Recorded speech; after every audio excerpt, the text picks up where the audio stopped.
I would like to call the meeting to order and welcome everyone in attendance. The committee has under considerations the estimates for the Ministry of Indigenous Relations for the fiscal year ending March 31st, 2026. I'd ask that we go around the table and have members introduce themselves for the record. Minister, please introduce the officials who are joining you at the table. My name is Garth Rosal. I'm the MLA for Vermilion Lloydminster Wainwright and the chair of the committee. We will begin on my right. MLA Jackie Armstrong-Homnick, Fort Saskatchewan, Vegreville. Good afternoon, everyone. Tanny Out, Fort McMurray Wood, Buffalo. Nolan Dick, MLA for Grand Prairie. Good afternoon, Mr. Chair. Grant Hunter, MLA for Tabor Warner. Good evening, Andrew Bachenko, Drayton Valley, Devon. Thank you, Mr. Chair. I'm Rick Wilson, Minister of Indigenous Relations. I'm joined by my Deputy Minister, Donovan Young, our Assistant Deputy Minister of Financial Services, Shakib Siddiqui, and Assistant Deputy Minister of First Nations Métis Relations, Don Kwas, and the amazing Executive Director of Indigenous Women's Initiatives, Christina Midbo. Thank you. Dante Kaugewak, MLA Brooks Ark and Paul, Edmonton West Henday. Dante, MLA Jody Callahoo Stonehouse, Edmonton Rutherford. Irfan Sabir, MLA Calgary Buller McCall. Loyola, Edmonton Ellerslie, and Deputy Chair. I'd like to note the following substitutions for the record. Honorable Mr. Sabir for Ms. Al-Junaid and Member Loyola for Ms. Sweet as Deputy Chair. Here's a few housekeeping items to address before we turn to business at hand. Please note that the microphones are operated by Hansard staff. Committee proceedings are live streamed on the internet and broadcast on Alberta Assembly TV. The audio and video stream and transcripts of the meeting can be accessed by the Legislative Assembly website. Please set your cell phones and other devices to silent for the duration of the meeting. Honorable members, the main estimates for the Ministry of Indigenous Affairs shall be considered for 3 hours. Standing Order 59.01 sets out the process for consideration of the main estimates in legislative policy committees. Suborder 59.01 subset 6 sets out the speaking rotation for this meeting. The speaking rotation chart is available on the committee's internal website, and hard copies have been provided to the ministry officials at the table. For each segment of the meeting, blocks of speaking time will be combined only if both the minister and the member speaking agree. If debate is exhausted prior to 3 hours, the ministry's estimates are deemed to have been considered for the time allotted in the main estimates schedule, and the committee will adjourn. Should members have any concerns regarding speaking times for the rotation, please email or message the committee clerk about the process. With the concurrence of the committee, I will call a 5-minute break near the midpoint of the meeting. However, the 3-hour clock will continue to run. Does anyone oppose having a break? I guess not, no. Okay, ministry officials who are present may, at the discretion of the minister, address the committee. Ministry officials seated in the gallery, if called upon, have access to a microphone in the gallery area and are asked to please introduce themselves for the record prior to commenting. Pages are available to deliver notes or other materials between the gallery and the table. Attendees in the gallery may not approach the table. Space permitting, official or opposition caucus staff may sit at the table to assist their members. However, members have a priority to sit at the table at all times. Points of order will be dealt with as they arise, and individual speaking times will be paused. However, the block of speaking time and the overall 3-hour meeting clock will continue to run. Any written materials provided in response to questions raised during the main estimates should be tabled by the minister to the Assembly for the benefit of all members. Finally, the committee should have the opportunity to hear both the questions and the answers without interruption during estimates debate. Debate flows through the chair at all times, including instances when speaking time is shared between a member and the minister. I would now invite the Minister of Indigenous Relations to begin with your opening remarks. You have 10 minutes. Thank you again, Mr. Chair and committee members, for calling this meeting. It's my pleasure to discuss Indigenous Relations budget estimates for the 25-26 fiscal year. First, I want to acknowledge that we are gathered here on Treaty 6 territory. which has been home to First Nations people for countless generations. I also recognize the Métis people who have a deep connection with this land. Before we begin, I also like to introduce the other members of my team who are with me in the gallery. My Chief of Staff, you probably know, Riley Braun, my Press Secretary, Callum Reid, Ministerial Assistant, Kaylee Townend, Assistant Deputy Minister of Consultation, Land and Policy, Thomas Dufour, and Finance Director, Howard Wong, and Communications Director, Chaz Anderson. Budget 2025 is a responsible plan that meets the challenges of our growing province, and it will help Indigenous relations sustain and build on the progress that we've made with our partners. By providing steady funding to our ministry, Budget 2025 gives us the ability to continue strengthening relationships with Indigenous peoples and working together to improve social and economic outcomes. This budget maintains funding for all of our major grant programs, including $10 million for the Aboriginal Business Investment Fund, or what we call ABIF, which we doubled in size over the previous two budgets. The ABIF program provides capital grants to Indigenous community-owned businesses so they can invest in the equipment or infrastructure needed to continue to thrive and create jobs. Since 2014, ABIF has supported more than 100 projects with more than $58 million in grants, helping create nearly 1,000 permanent jobs for Indigenous people in Alberta. Jobs change lives, and that's a big part of what economic reconciliation is all about, which is exactly what the ABIF program is intended to do. Budget 2025 also maintains nearly $8 million in support for Indigenous-led projects through the Indigenous Reconciliation Initiative and the Community Support Fund, both of which we launched just 2 years ago. The Community Support Fund, or CSF, provides $4 million each year to support Indigenous-led initiatives that address violence and increase the safety and economic security of Indigenous women, girls, and Two-Spirited Plus people. Through the CSF, we support projects that are making a profound difference in communities. This includes everything from healing retreats to educational programs and emotional support groups. And we're proud of the projects we're supporting through the CSF, and the same goes for the Indigenous Reconciliation Initiative, or what we call the IRI. The IRI has a budget of nearly $4 million per year for Indigenous-led reconciliation initiatives through cultural and economic funding streams.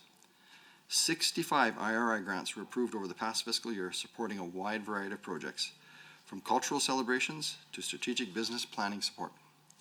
It's been wonderful to watch the CSF and the IRI grant programs blossom and see the Indigenous-led initiatives they've supported come to life. They're making a real difference. And with our suite of grant programs, we've created pathways for Indigenous businesses and organizations to grow and move from one economic support to another. We've seen some impressive examples of communities moving from developmental funding through the economic stream of the IRI to larger ABIF grants once the projects are ready to break ground. There are a few examples that come to mind, like the joint venture between the Whitecourt Iska Tourism Association and the Alexis Nakota Sioux Nation.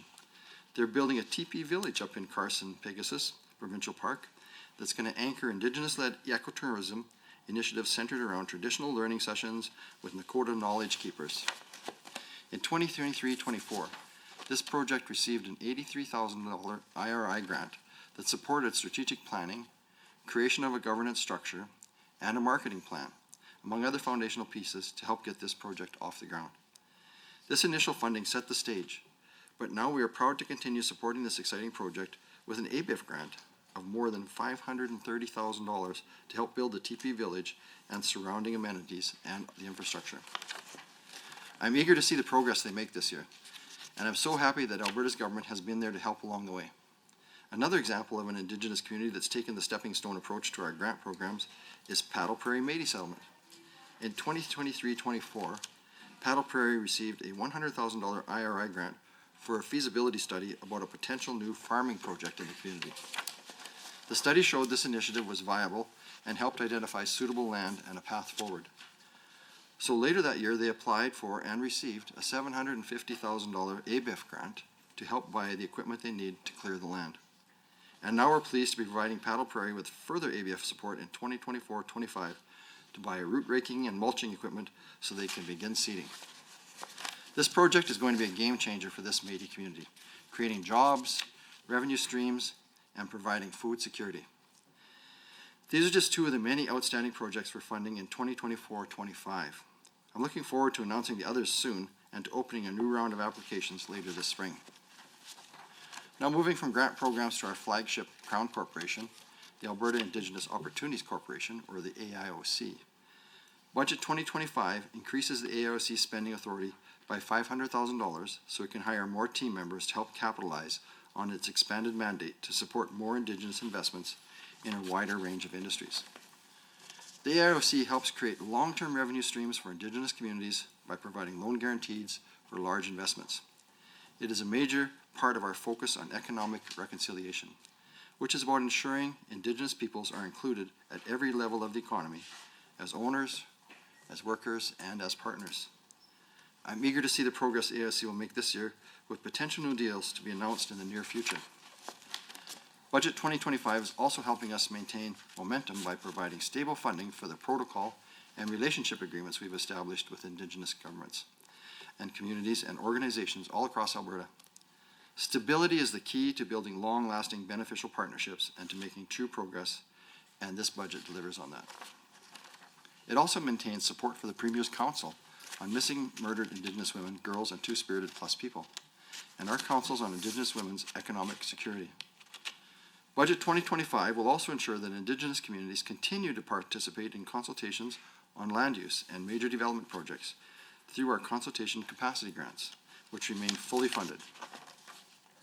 This ensures Indigenous communities can meaningfully participate in Alberta's consultation process, which is critical for ensuring legal certainty around the Crown's duty to consult and creating a stable regulatory environment to stimulate economic activity.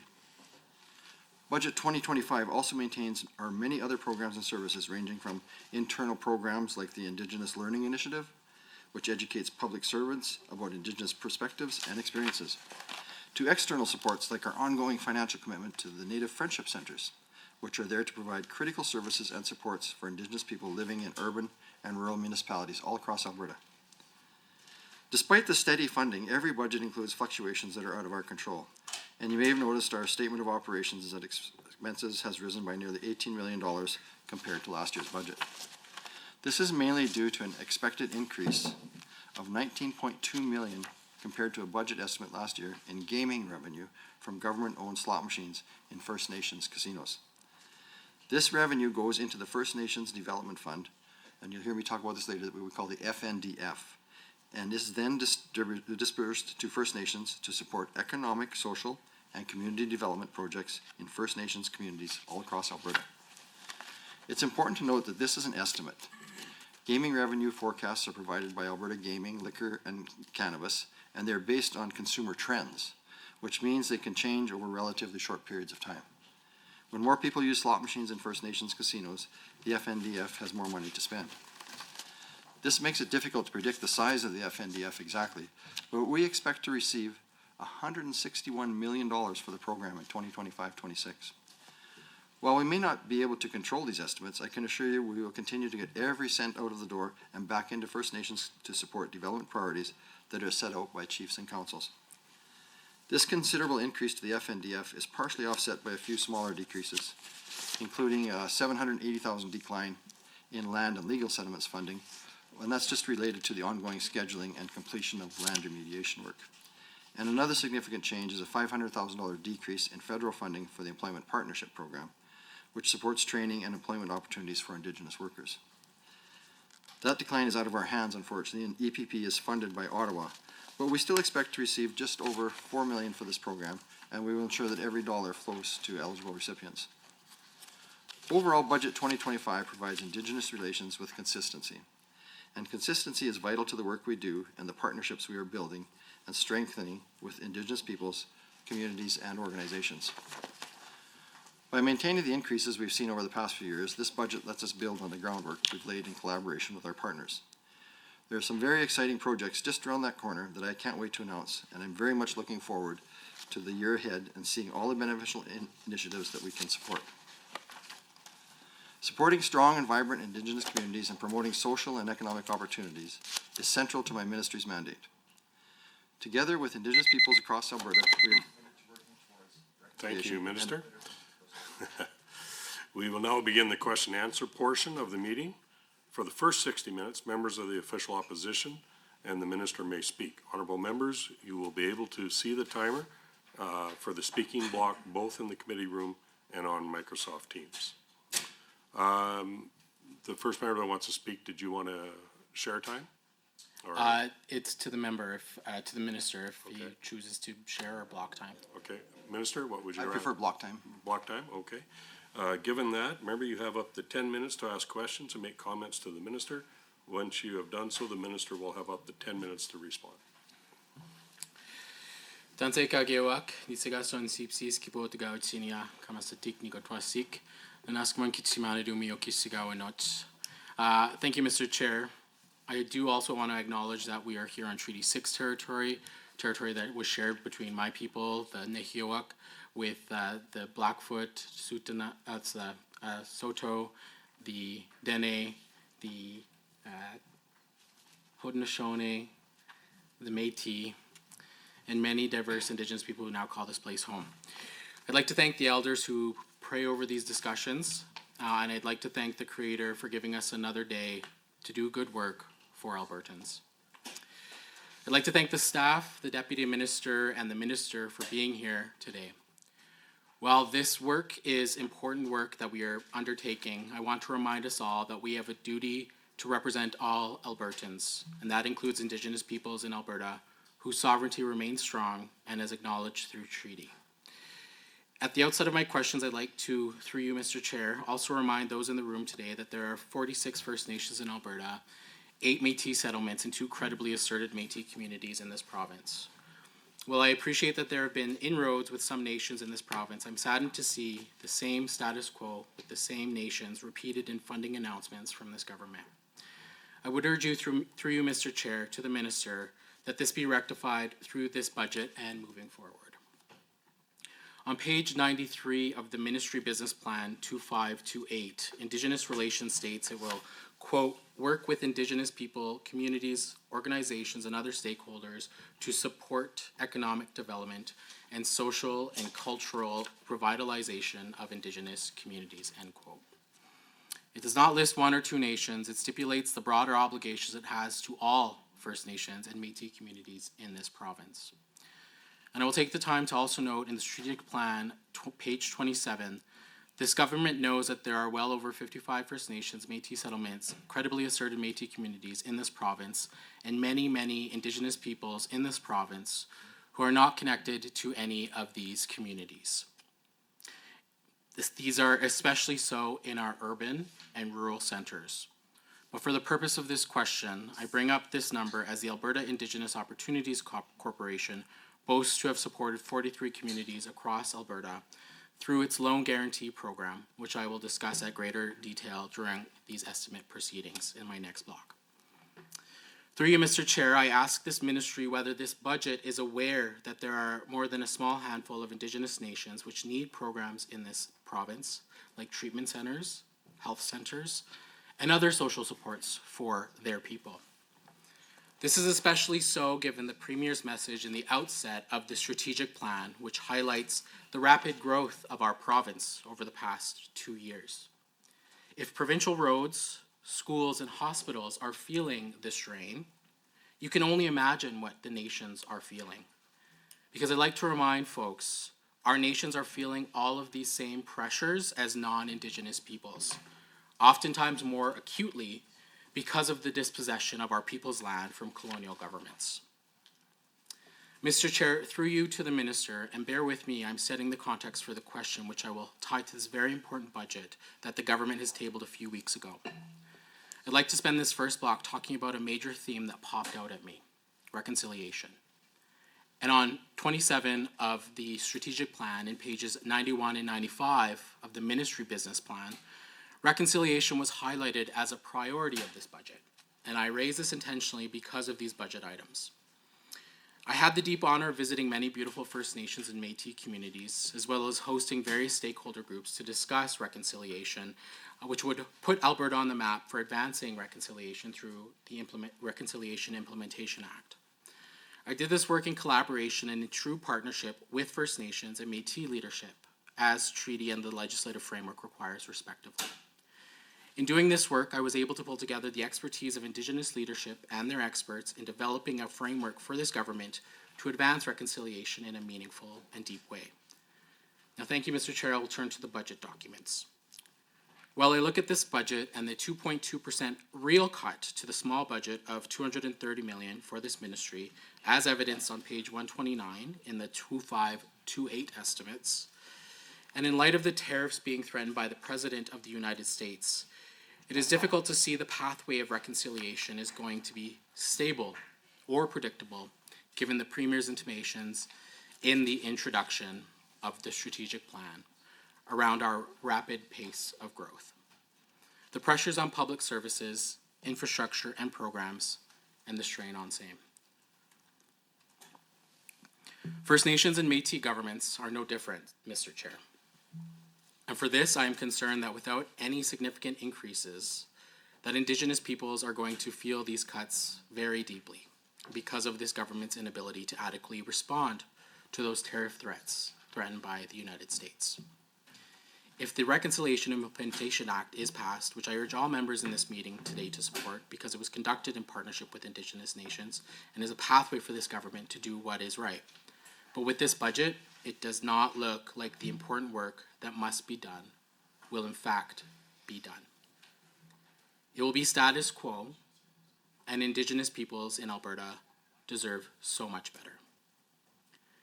My question to the Minister, through you, Mr. Chair, is what exactly the rationale was for not increasing the budget for reconciliation when this government has lauded itself in its efforts for reconciliation. And I'm not just talking about economic reconciliation, which I do acknowledge is one important component of many areas of work that this government has to do.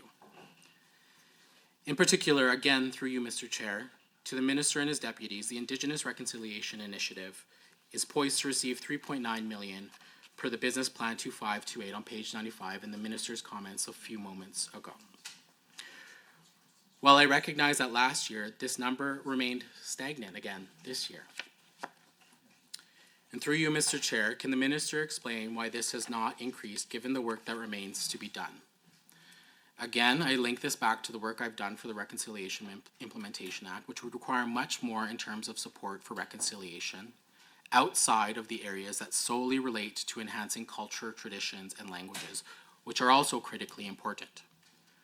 Reconciliation is a much bigger responsibility than this $3.9 million can support, and includes areas that require much more investment in areas such as justice, particularly when you're addressing offenders with fetal alcohol spectrum disorder, or in child and family services to bring the amount of Indigenous children in care down, rather than up, which this government has done. Sadly, this $3.9 million will certainly not do that, and I'm looking at the cross-ministry work you must do, Minister, as stipulated in your own business plan on page 91. The Indigenous kids in care have gone up to 72% in the last year, and that number is unconscionable. We should be doing more in terms of reconciliation to bring this number down. The quote at page 91 says that the department provides guidance, specialized knowledge, and expert advice to other ministries. Indigenous relations work involves leading the facilitation of cross-government programs, services, and initiatives, including priorities such as child and family services. And I'm focusing this on child and family services because I have other questions about cross-ministry matters in a different block. I'd like to ask through you, Mr. Chair, that the ministry consider in its work to also consider in conjunction with all budget documents, including the fiscal plan, government strategic plan, and estimates, to commit to this work. And further, through you to the minister, will you push at your cabinet table for this much needed cross-ministry reconciliation work in areas such as justice, child family services, and health? Mr. Chair, through you to the minister, how do Albertans expect that reconciliation will be accomplished with only $3.9 million and no corresponding investments in any of these cross-ministries that the ministry is supposed to be working with? I've gone through these documents, and justice does not have a budget line item for considering offenders with fetal alcohol spectrum disorder, per the calls to action by the Truth and Reconciliation Commission. And I won't broach the subject of reducing the amount of Indigenous peoples incarcerated because I do not think this government is prepared for that conversation yet. Further, it is heartening to hear between 1,500 and 2,625 Alberta Public Service employees participated in the ILI. My question through you, Mr. Chair, what about the balance of the Alberta Public Service? Are the 29,550 FTEs in the APS all trained through the ILI? And through you, Mr. Chair, is there a plan to ensure the balance of these individuals receive this training? And I can accept an answer in writing if the minister prefers, Mr. Chair. Thank you. Those are my questions for the first block. Thank you very much. You have 10 minutes to respond, Minister. Thanks so much for the great questions. It's right on mark with what we're doing. So I'm excited to tell you some of the things that are happening there, especially around reconciliation and working with the other ministries. I don't know if you're aware, but we set up a few years ago when I got started with this great group of people here. We call them protocol tables, because I was finding that it was difficult for me to interact with other ministries. I was the minister of everything to the First Nations and Métis people. I was transportation, I was community services, I was children's services, and it was difficult. It was a little bit overwhelming, to be honest with you. But I've been lucky enough to get a great parliamentary secretary now who happens to be with us that is helping me out and doing a lot of visits to communities and doing a great work with the Métis settlements, I might add. So what we do around these protocol tables, and we're just actually starting that with the Métis groups now too. So I'll bring in the other ministers and invite them to sign on our protocol tables. Because if it's just me, something's going to get lost along the line.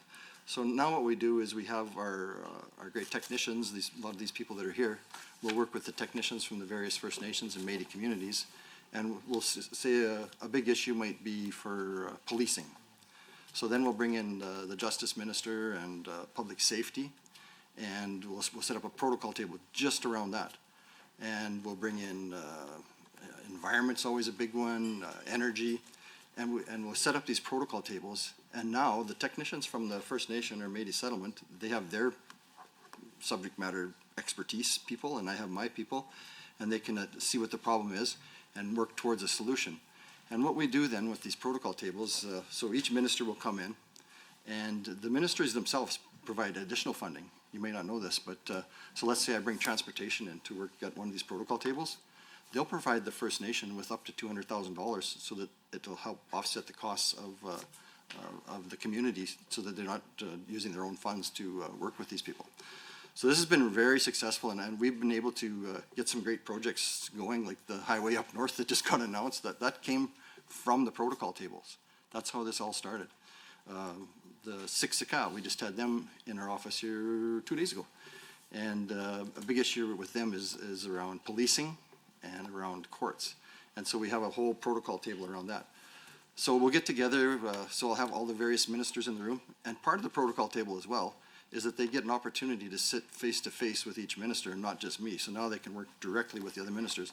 Plus the Premier has agreed to meet with them a minimum once a year, each group. So that's a big commitment on her part to meet with all these different groups. So we'll get everybody at the table, we'll decide on how we're going to approach these protocol tables, and then we sign off on it. So every minister signs off, the other First Nation or Métis community, they'll sign off, and we have an actual protocol agreement how to move forward.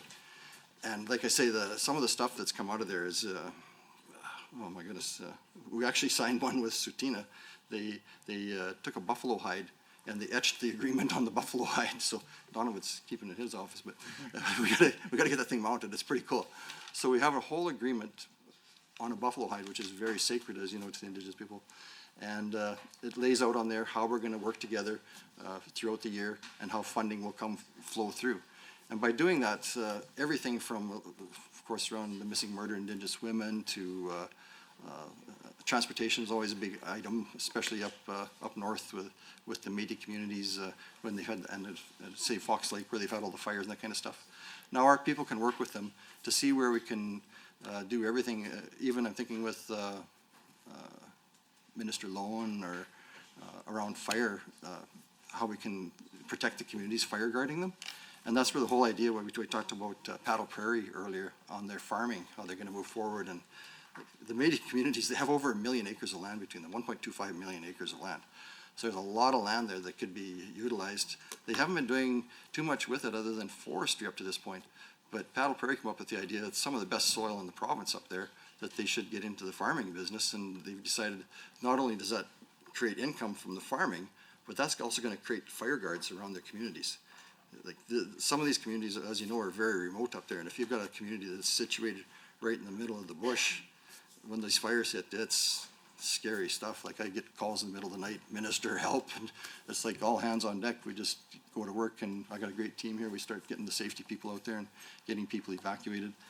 So that all kind of came from these protocol tables that we developed, and that's how we work with all the other ministries. So that's been probably one of the most successful things we've done. What do you think, Donovan? Yeah. It's probably what I would call it a foundation issue with us. Like, it's a way to move forward, rather than just getting together and we sit around a table and talk, and then I leave and they leave and nothing happens.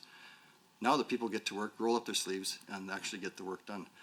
So I really would like to talk to you more about that sometime, just so you can see how the whole project comes together. Around reconciliation, as you know, you hear me say reconciliation, and I didn't make up that word, but I borrowed it from Dr. Wilton Littlechild. He said I can use it, so that's why I use it, because he gave me permission. But he used to call me when I first got in here, and his secretary, Bobby, this can make me cry, sorry, she passed this year. She was an amazing lady. And she would literally call me up after I'd make a tough decision, and she'd say, well, Minister, that's really nice, but what's your action on this? And so that's where we came up with the whole reconciliation. So God bless Bobby. She was a great person. I don't know if you knew her or not, but she was amazing. So I've lost her this year, but Dr. Littlechild still calls me up and he says, Minister, we need to have a meeting. And so when the doctor calls, I answer. So I got a meeting coming up with him right away, talking around reconciliation and how we're moving forward with a lot of our projects. So that's where we came up with, our team came up with the idea of a reconciliation garden. We worked with a group of elders. As you know, we've opened it a couple of years ago there. And I think that was one of the most successful things we've done around reconciliation. We've created this place for Indigenous people to come to, and it's their place. They can come there and can make an offering, or can see the monument that was made there for I think Stu Steinhauer calls it Mother Earth circling. So it's a little baby that's being held by Mother Earth. So that's been, I think, a really important thing we've done. Like, that's part of the calls to action on truth and reconciliation, to erect monuments, and that's why we did that. So now I've got a group working out of Calgary, down by Fishing Lake Park down there. They want to create a reconciliation garden down there. So we're working with a group down there. They got off to a bit of a rough start. They weren't working with the elders, and I said, nothing happens without the elders. So, and then they brought in just the Blackfoot elders. I said, well, this is not just Blackfoot country. We've got Tsuut'ina, we've got Stoney Nakoda. Let's get everybody at the table. So with the help of a young girl down there, I don't know if you know her, Stephanie Eagletail. She's a fashion designer, does all the work for Ashley Collingbull, actually, who won Miss Universe Canada this year. Yeah. And then she competed in Miss Universe. I think she came in number 8 on that. And she was wearing Stephanie's, some of her clothing that she makes. She makes these beautiful, I don't know if you've seen these coats that they make out of the blankets, and she'll make a coat out of it. I've got one, not from her, but I got one from Leonard Saddleback. And so that's what Ashley wore in one of her fashion contests down there, and did very well in it. So anyway, Stephanie's been great. She works, she was able to bridge between the Blackfoot and the Tsuut'ina and the Stoney Nakodas, which is not always that easy to do, but she was able to get everybody together. And so now we're working on how we can develop one of these reconciliation gardens for down in the Treaty 7 area. So we're pretty excited that we can hopefully get working on that this year, and create another garden for the southern Alberta, where we can hold events. Like in June, there's a lot of events that come forward, Indigenous Peoples Day, and so we can do one in northern and southern Alberta. So we're excited to get that going, and that's part of the whole reconciliation journey that I've been on. Some of the grants you talked about, so we talked about the IRI grant and some of our ABF grants, which are, like you said, are economic, which are important. But you know what I find with the Indigenous people, the things that I get like the most compliments on or thanks for is the stuff around cultural. So that's why we came up with what we call the Community Support Grant. And that comes from I had groups coming to me that wanted some help with the different projects. I think one that started was with the YWCA. Came to us looking for a grant. They put together a camp for kids, and there shouldn't have to have this big of a camp, but a camp for kids that have siblings or parents that have lost people to missing, murder, Indigenous women. So they set up a camp just for these kids. So they got a place, safe place to come to. They can get together with other kids and feel normal again. So I didn't have a grant for that at first. I was like, I always come to Donovan. I said, buddy, I need some dough. Where can we find some? So we went to cabinet and we put together the IRI grant, and that's where we're able to fund that from now. So the YWCA, that's one of my pet projects because they started this camp for Indigenous kids that have had that. Thank you very much, Minister. We will now go to the second 10-minute block. Go ahead. Thank you, Mr. Chair. Before I get started, I want to acknowledge that we did all lose the late Bobby Herrera. She was a true giant, although maybe not physically in stature. She's a wonderful little human being who was a firecracker and did so much for our communities and for this province. So my next set of questions relates to, and you guessed it, Mr. Chair, consultation, as well as the AIOC. So the Aboriginal Consultation Office received a 2.1% real cut in this year's budget. In the budget estimates 2526 on page 129.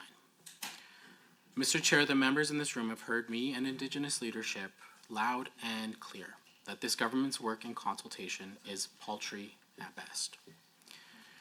This government has sadly not accomplished what it is legally bound to do in so many different areas. And the most recent was raised as a concern by the Sturgeon Lake Cree Nation due to a proposed AI data center, where it was not only alleged but confirmed by the developer himself on Fox News and from the Premier's own lips that the AI data center in Wonder Valley was greenlit by this government. Other ministers of this government have openly admitted that their offices have gone on to help with the licensing and regulatory processes for this developer.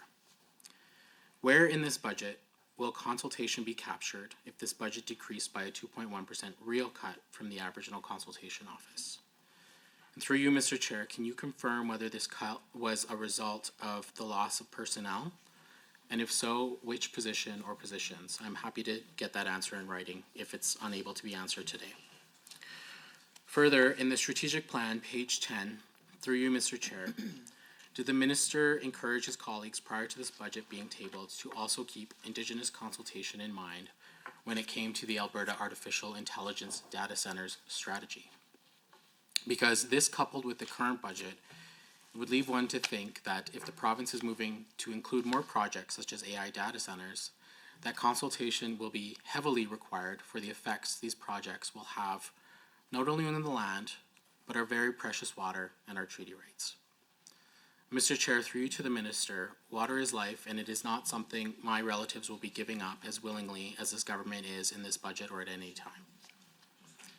What is also concerning in that same strategic plan, Mr. Chair, through you to the minister, why was the very first mention of Indigenous peoples in this province made on page 11 of the strategic plan to, quote, standing up for Alberta's natural resources, end quote? In particular, why were First Nations, Métis settlements, and credibly asserted Métis communities only included as a facilitated participant in the province's natural resource development sector, rather than as a partner under treaty where legal duties exist per this budget, as referenced at page 11 of the strategic plan? And further, through you, Mr. Chair, can the ministry elaborate for whom was the $90 billion of economic activity gone to enrich? I sure hope it was not this government's buddies, but I suppose in this era of corrupt care, anything is possible. On the very next page of the strategic plan, Mr. Chair, page 12, the government states, Alberta is committed to continuing to work with Indigenous communities and organizations on environmental issues to develop and maintain long-term, trust-based relationships and recognize the unique perspectives and priorities of the First Nations, Métis, and Inuit peoples, end quote. My question through you, Mr. Chair, to the minister, how is this going to be possible when the ACO has received a real cut and is arguably ineffective currently in recording and responding to the issues of First Nations and Métis leadership?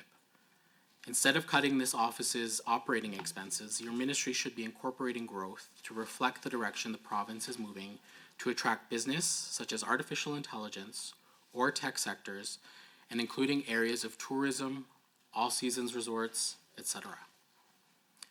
Further, through you, Mr. Chair, on page 91 of the business plan, 2528, it states that the Indigenous Relations Department ensures that Alberta's legal duty to consult is met where land and natural resource management may adversely impact the continued exercise of First Nations treaty and Métis rights and traditional uses. Further, and this is important to my associated question, Mr. Chair, the department ensures coordination with other provincial government ministries, the federal government, and First Nations in response to and negotiation of land-related claims.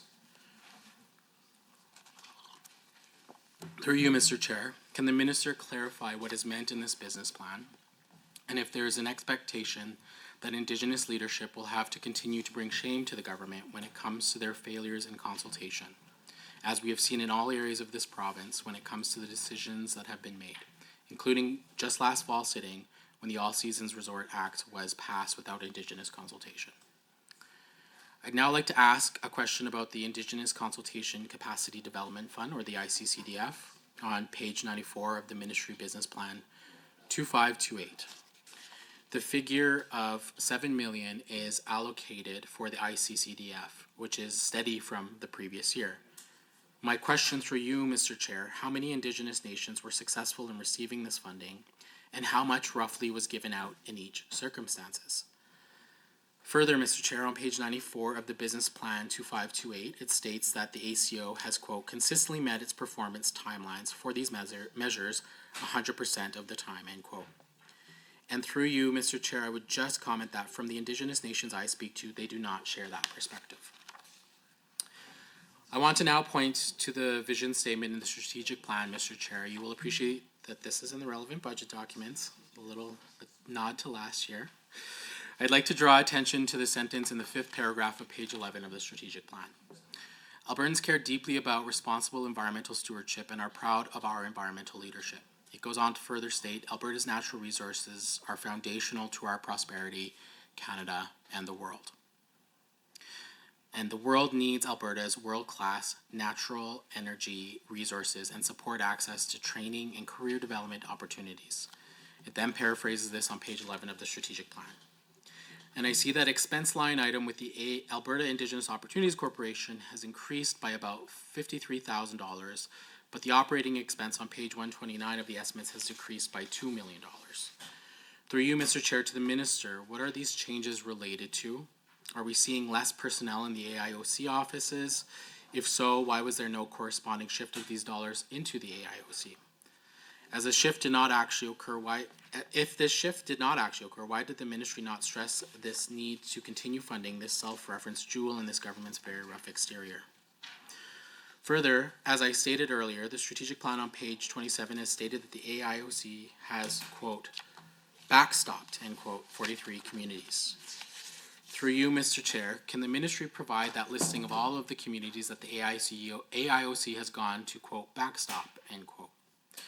Additionally, on page 93 of the business plan 2528, and actually throughout many of the budget documents, it states that the AIOC will continue to allocate loan guarantees, not grants, for Indigenous nations to participate in natural resources, including energy, forestry, and mining, as well as agriculture, telecommunication, transportation, related infrastructure projects, and tourism, which is an interesting inclusion since last year's budget documents. My question through you, Mr. Chair, are Indigenous nations prevented per this list from accessing the AIOC for renewable energy projects? Further, has the ministry looked at an alternative distribution of funds through this program to allow Indigenous nations to remove the burden of going into debt while the province continues to receive a forecast of $21.5 billion in 2425 per the fiscal plan revenue section on page 52 from the natural resources which our people were divested from illegally and without consultation when the Natural Resources Transfer Act was forced on treaty lands? Through you, Mr. Chair, the budget documents, particularly the fiscal plan's economic outlook on page 22 and 24, the government is acutely aware of the uncertainty that the United States tariffs will pose onto our industries here in Alberta, as I mentioned prior. My question through you, Mr. Chair, to the minister is, what, if any, preparations have been built into this budget for Indigenous relations to reflect these tariffs? I bring this up because it is concerning that the AIOC, a loan guarantee and not a grant, will tie Indigenous nations into this volatile economic situation that is brewing with our largest trade partner.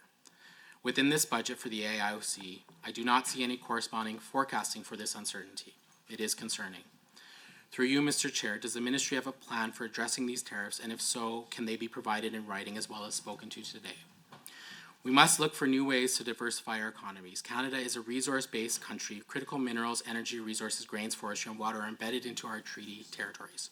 We remind governments across the country that resource extraction requires the involvement of First Nations. Governments have a duty to consult First Nations before any project is undertaken, and it cannot break ground, develop, or build on our land until we allow it. It's from Confederacy of Treaty 6, just yesterday. Thank you very much. I have, Minister, you have 10 minutes to respond. Thank you. That was a lot of stuff in there. I'll do my best to catch every point.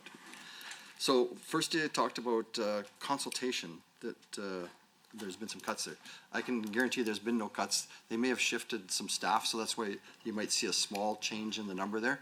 Actually, I think it was an actual increase this year from the year before. So it went from 4.817 up to 4.981. So actually an increase for this year. The decrease was for the year before, but that was just shifting people around in there.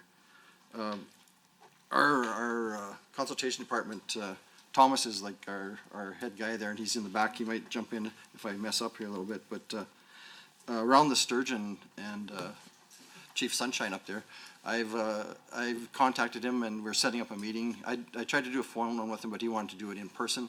So we're setting up a meeting with myself and Energy to talk about some of the issues he's got. So we'll be having an in-person meeting, probably at the Ledge here, because we can't get away right now, but he's said he's in Edmonton quite often, so he's agreed to come in and chat to us about some of the issues that he had around the AI Center.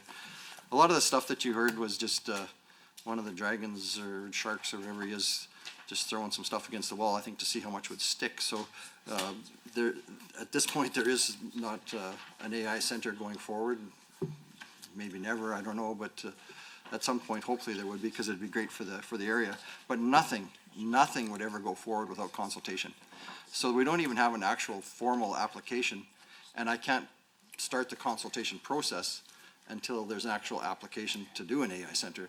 So at this point, it's just, I used to call it, when farmers, they're kicking dirt to see what's gonna stick out there, and we used to talk about, I wanna buy some hay off you, but we'd talk for half hour about something else before we ever got around to seeing how much the hay was worth, and I think that's kind of what's happening on this project. It's just two guys kicking dirt to see what's gonna stick, but, so at this point, there hasn't been a formal application, so that's why no consultation process has started, but they have been engaged, so all the First Nations up there have been engaged by, I think, he was up there himself, talking to the people and talking with the municipality, so that's, at this point, it's just talk, and nothing's moved forward at this point, but if an actual formal application does come in, that's when the actual legal duty to consult would kick in.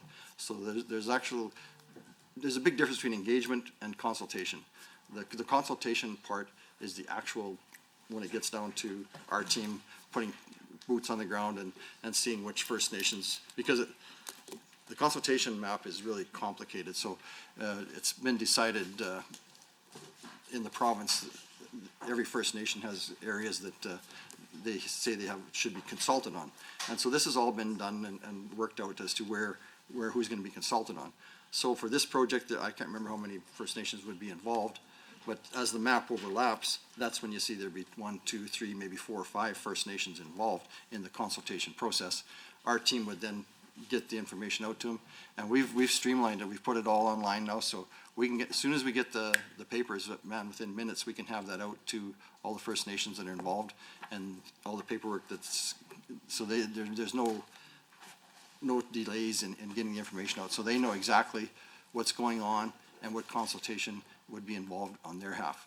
So before anything would go forward, that's the first stage. We get the information out to them. Our department starts working with them. We've got a whole team of people that's going to go into the field and make sure that everybody that needs to be consulted is consulted.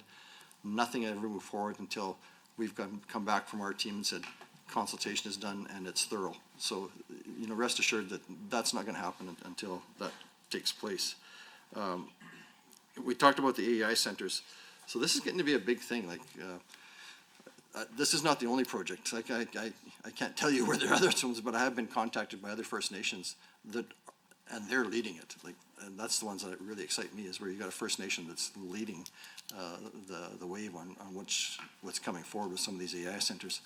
So you'll see fairly soon, a couple of, spots where some of these AI centers have been, being looked at and proposed.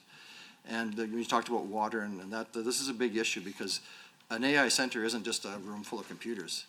It requires a power plant to go with it. They require tremendous amounts of electricity. So I remember me talking about, out by Edson here a few years ago, we did, it's called Cascade Power Plant out there. So this is 6 First Nations that are partners in that Cascade Power Plant. And that's online now. It's providing 8% of Alberta's power. 6 First Nations, full partners in that. This is creating a lot of income coming into to that group. So now, if we're gonna do another one of these AI centers, it's gonna require tremendous power capacity to go with it. Like this, you can't do this with solar or something like that, because on these AI centers, the power has to be steady all the time. It can't have fluctuations in it. So it would have to be a natural gas power plant.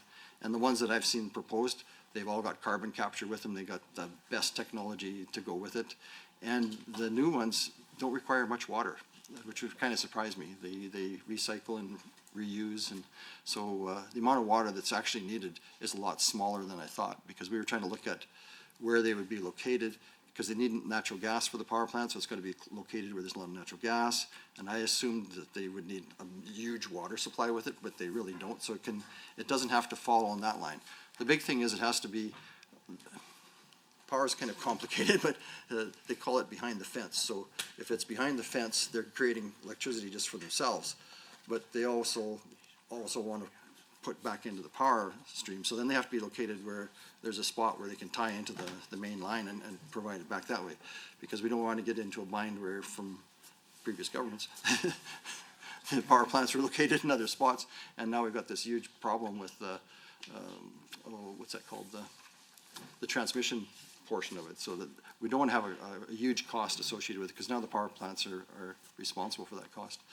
So you're going to see some of these coming forward this year. I'm pretty positive that a couple of them are going to start making waves, and they've come to me and asked which First Nations they could partner with, which I really like doing. So with the AIOC, one of the things that I really kind of mandated with them is I don't want to just have one group coming in, because some of the First Nations have more capacity than others to get into business.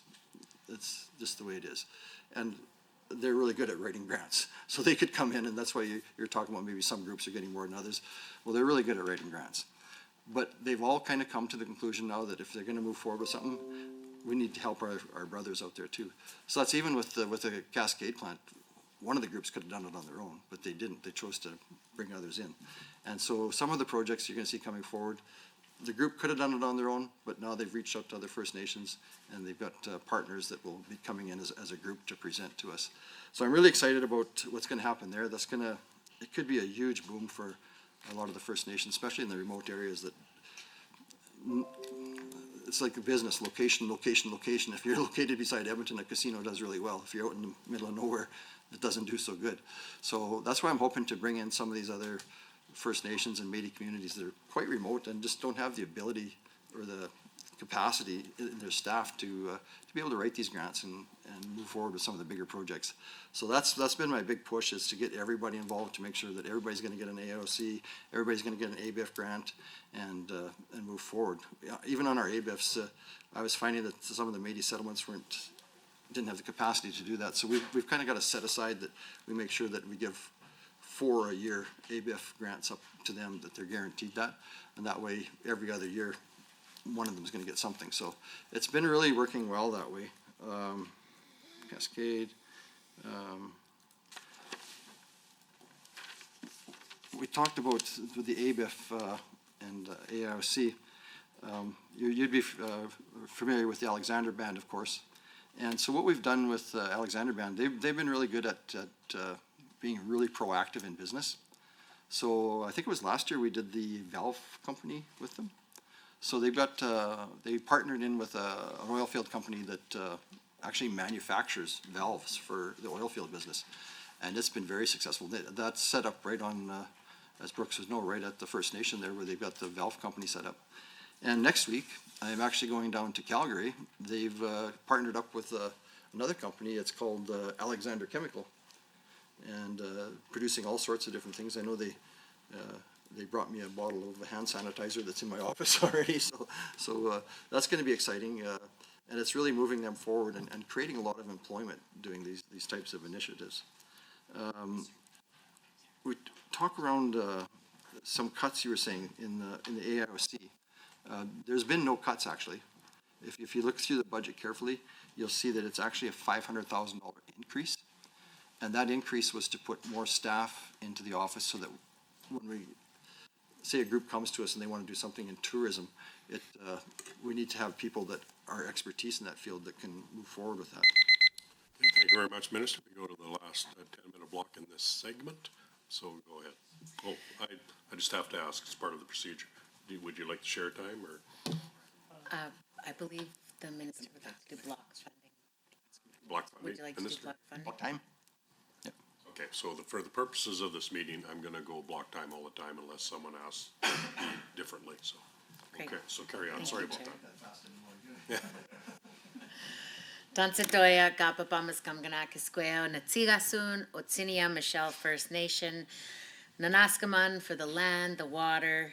Thank you, Mr. Chairperson. I want to thank the ministry and their staff for this budget, for the consideration, for the Alberta government that they continue to spend money in Indigenous communities, building First Nations and Métis relationships, and driving Indigenous and economic social development. I want to thank my fellow member from West Henday for such thoughtful and insightful questions regarding reconciliation in this time. When Grand Chief Dr. Wilton Littlechild and the dearly departed Justice Murray Sinclair, along with Dr. Marie Wilson, gifted us the Truth and Reconciliation Commission report in 2015 and the 94 calls to action, they didn't just give us a guidebook for reversing the impacts of residential schools. They gave us and our non-Indigenous allies and relatives in government, churches, and institutions across the country the permission to be ambitious in the pursuit of reconciliation. Reconciliation, in a budgetary sense, then, Mr. Chairperson, starts with setting key performance metrics that move the needle on reconciliation, not just subsidize it. The Alberta government could be a national leader in reconciliation by setting KPMs or KPIs that actually signify reconciliatory growth, not just meet the floor for ministerial operational success. Mr. Chairperson, through you, in regards to key performance metrics in the business plan, page 25 and 28, I ask on page 93, in regards to the allocation of $4 million to the Community Support Fund, why, through you, Mr. Chairperson, why does this ministry not commit to increasing the 8 KPM number 1.c of funded projects from 20 to 30, given that in 23-24, Indigenous-led organizations successfully exceeded this number? Through you, Mr. Chair, through the minister, would it not be an appropriate number like 30 or even 40 to be reflective of the strong interest of Indigenous organizations in accessing these reconciliation dollars?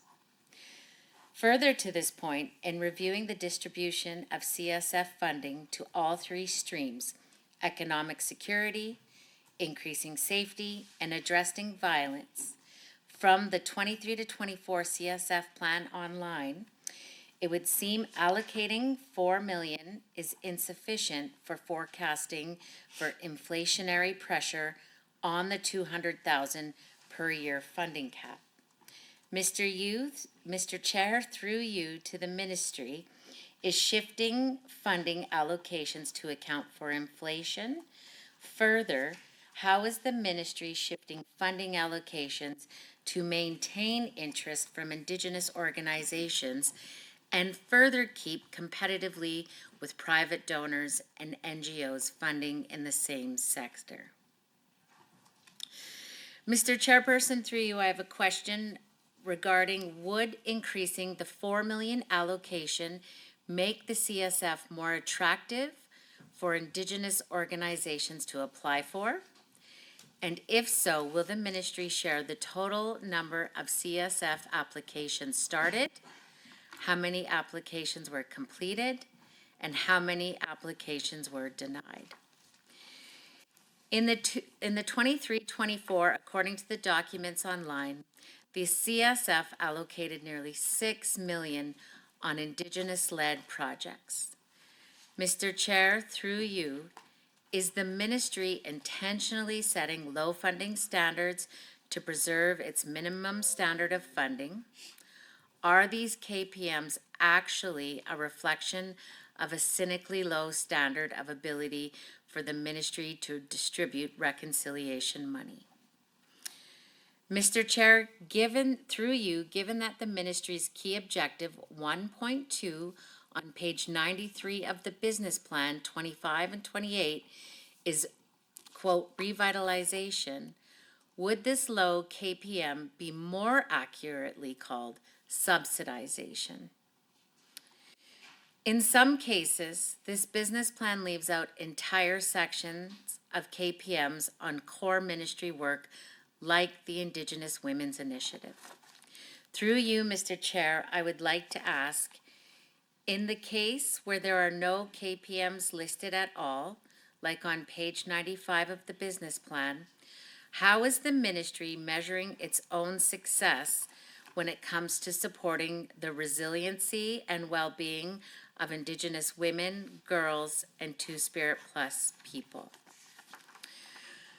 Mr. Chair, I would like to ask, what are the KPMs for the allocation of 1.9 million to the Premier's Council on Missing and Murdered Indigenous Women, Girls, and Two-Spirit Plus people, along with the First Nations Women Council for Economic Security? Mr. Chair, compensation disclosures publicly available online for the Premier's Council are less than $60,000. Mr. Chair, through you, I would like to ask, does the ministry agree that more accountability in this budget could deliver results on addressing violence against Indigenous women? Given that this government has a roadmap for missing and murdered Indigenous women and girls and 113 pathways for addressing violence against Indigenous women, girls, and Two-Spirit Plus people, Mr. Chair, through you, I would like to ask, will this ministry commit to at least one KPM from these resources? For instance, I'll suggest one here, leading the campaign to establish a missing and murdered Indigenous women and girls province-wide alert system, page 71. Mr. Chair, additionally, through you, I would like to ask why the ministry has not committed a budget line in the business plan 25-28 to broad-based public service campaigns and public health and education initiatives that clearly demonstrate we are all united in ending gender-based violence while educating on the disproportionate rates for gender-based violence against Indigenous women and Indigenous identifying folks. Mr. Chair, through you, I would like to ask if Indigenous Women's Initiatives approximately account for 3%, 7.74 million out of the 238.1 of operational funding by the ministry, according to the budget estimates on page 97 of the business plan 25-28. Through you, Mr. Chair, I'd like to ask, Why won't this ministry commit to a base allocation percentage number for IWI proportional to operational growth to ensure that economic success means ministerial success in this portfolio? Those are my questions for this block. Thank you. Okay, did you want to cede time to anybody, or? Okay. No? Okay, fair enough. All right, well, that'll give me a little bit of time, but just for future reference, Minister, if someone is, like from the gallery, can't come and talk to us directly, there's pages to deliver notes back and forth, just for future reference. Okay, so we'll go with the next 10-minute block, the final block of this segment, and carry on with your answers to those questions. Thank you so much. Thank you for the good caring questions. I appreciate that. That's a big part of what I do is around the missing murder file. So if you make me cry, it's your fault.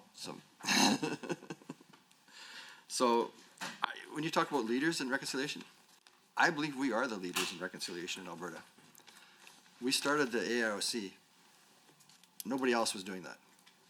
Started off with $1 billion fund to help because a lot of the First Nations, as you know, the First Nations don't own the land that they're on that belongs to the federal government.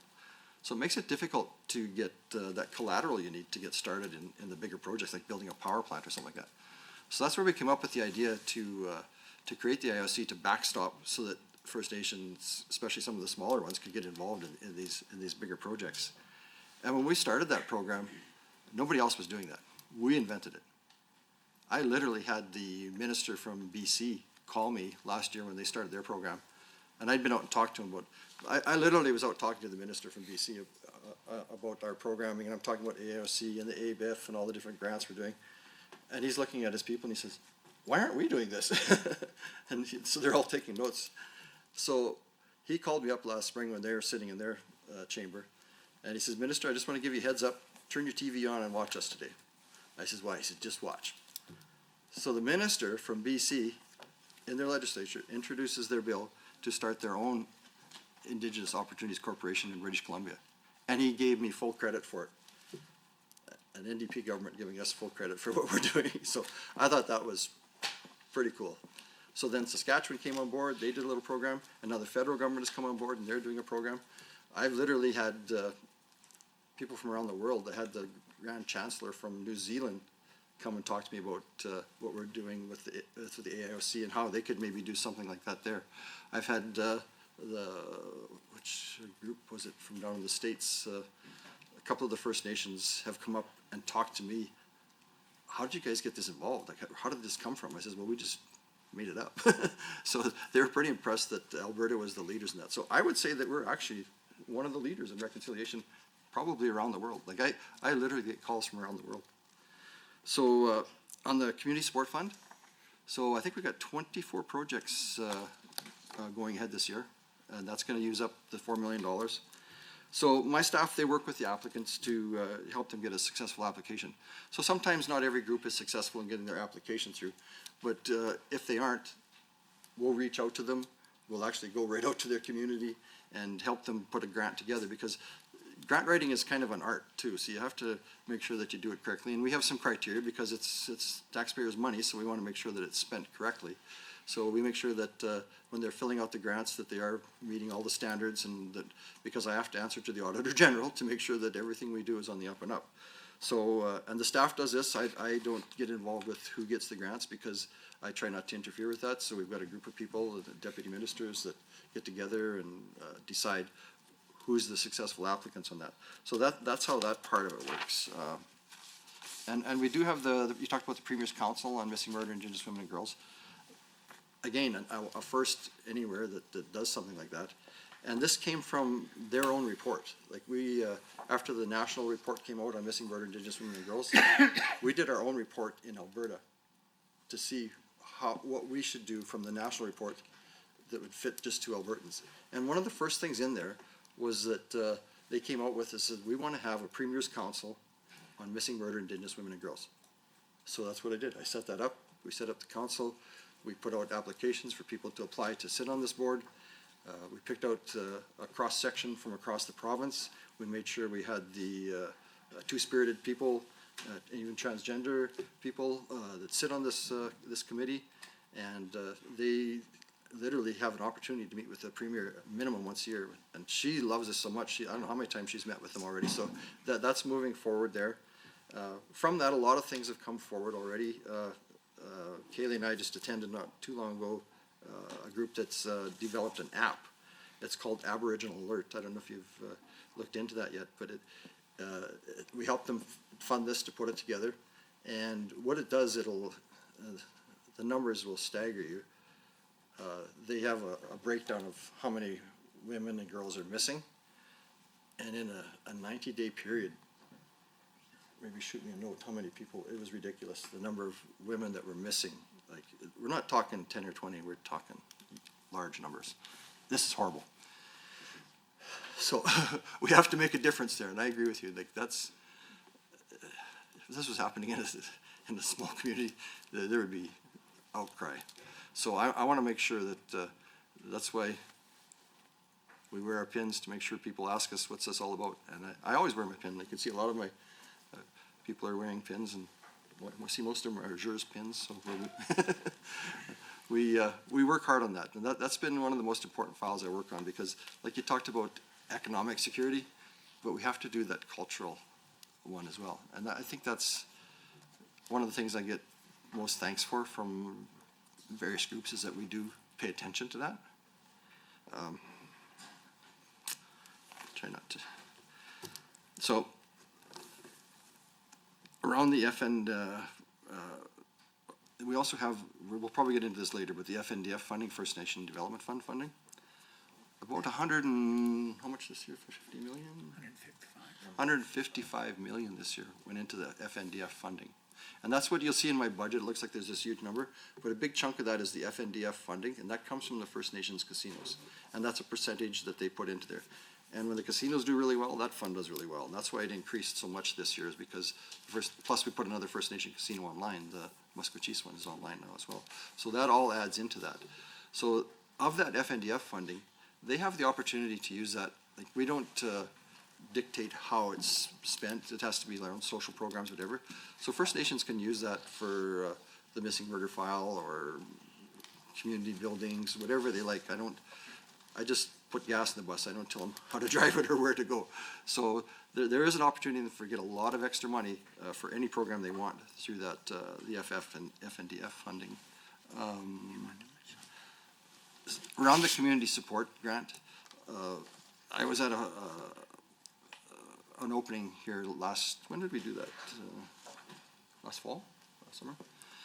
It's called Mistaman Journey. So as some of my colleagues would know, Mistaman means horse in Cree.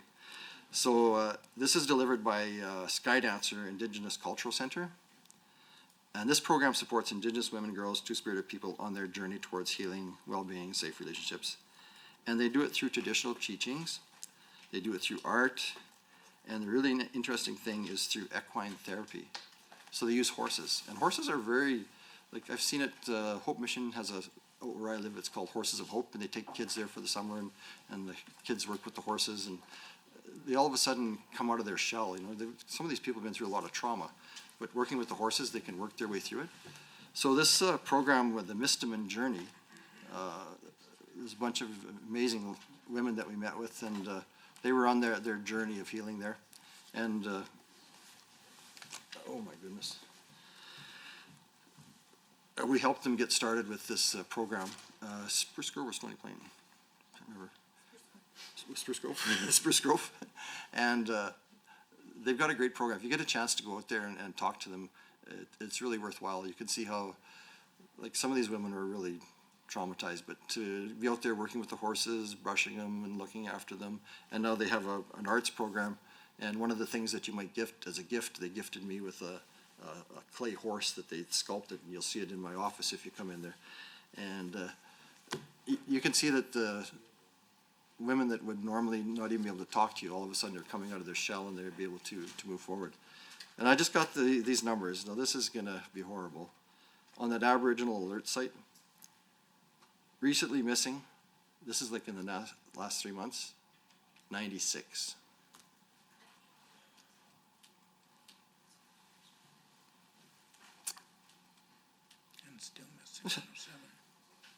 Still missing 107. These are horrible statistics, and that's why we developed this program, is to try to make a difference there. And I've been working hard to, it's one of my main focuses. So I'm hoping, and I'm actually seeing it, that we're making a difference, and the groups that we work with, like the Aboriginal Alert Program, I think is gonna make a difference, because you can go on there and you can see where people went missing, and then if you have some information, you put that on the site, and that goes out to everybody right away, so they can see where the women or girls have gone missing from, and it really speeds up the process where you wouldn't even have known about it before, but now there's a site you can go to. I think it's just aboriginalalert.com, isn't it? Yeah. So if you get a chance, look on that site, and you'll see why I cry. Okay, thank you very much, Minister. We now move to 20 minutes for the government caucus members and the minister. I'm going to assume that we're going to do block time. So what we'll do is you'll have 10 minutes to ask your questions. The minister will have 10 minutes to answer. And then after this block is done, we'll take our 5-minute break and then get back to the rotation after that. So Member Dick, you've got 10 minutes. Go ahead. Excellent. Well, thank you so very much for being here, Minister, just to discuss Indigenous relations in our 2025-2026 budget and answer some of our questions. I just want to thank you first and foremost and your team for your excellent work this last year. You've been on this file for several years, and it shows your depth of knowledge, your character. And I just want to pinpoint something too as well. The longer I'm at this, the amount of trust that you have, the amount of care that you have is showcased, and people deeply understand that you're listening. So I just want to thank you for your work and your dedication to this. So it is your dedication to building a better future for all Albertans, and obviously particularly in this file, is notable. So I just want to thank you for that. And I understand reconciliation is a journey, and that we all have to take it together. We all have to be part of this together and in partnership. And I just want to commend the progress you're making in this area. It is significant, as you've mentioned here today. On to questions as well. So you do have a larger budget. In your opening statement, you mentioned Indigenous relations was provided with steady funding, which is excellent. Happy for that. And we can also see on page 97 of the business plan, we can see that the year-over-year increase, your ministry is getting an extra $17 million for the ministry for their net operating funding. So through the chair, can the minister please expand upon the necessity for this increase in funding from the previous years going into 2025, 2026? So there is $17 million more. Just love to see kind of the necessity for that increase.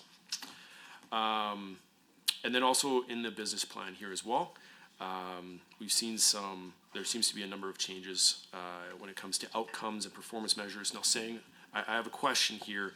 I'm all for changing metrics and changing outcomes when they bring clarity and, in essence, upgrading these KPIs. It's very important that we continue to do these things and make sure that there's clarity for everyone working in your ministries. So now I believe on pages 93 to 96 in the business plan, the ministry has changed some of their outcomes and have added a new performance measure for this budget.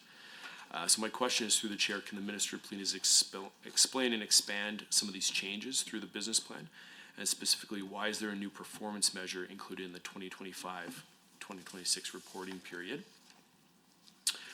As well, on the Aboriginal Business Investment Fund, which you've mentioned a few times, but the fund itself, IBIF, helps partially or completely fund capital costs for Indigenous community-owned economic development projects.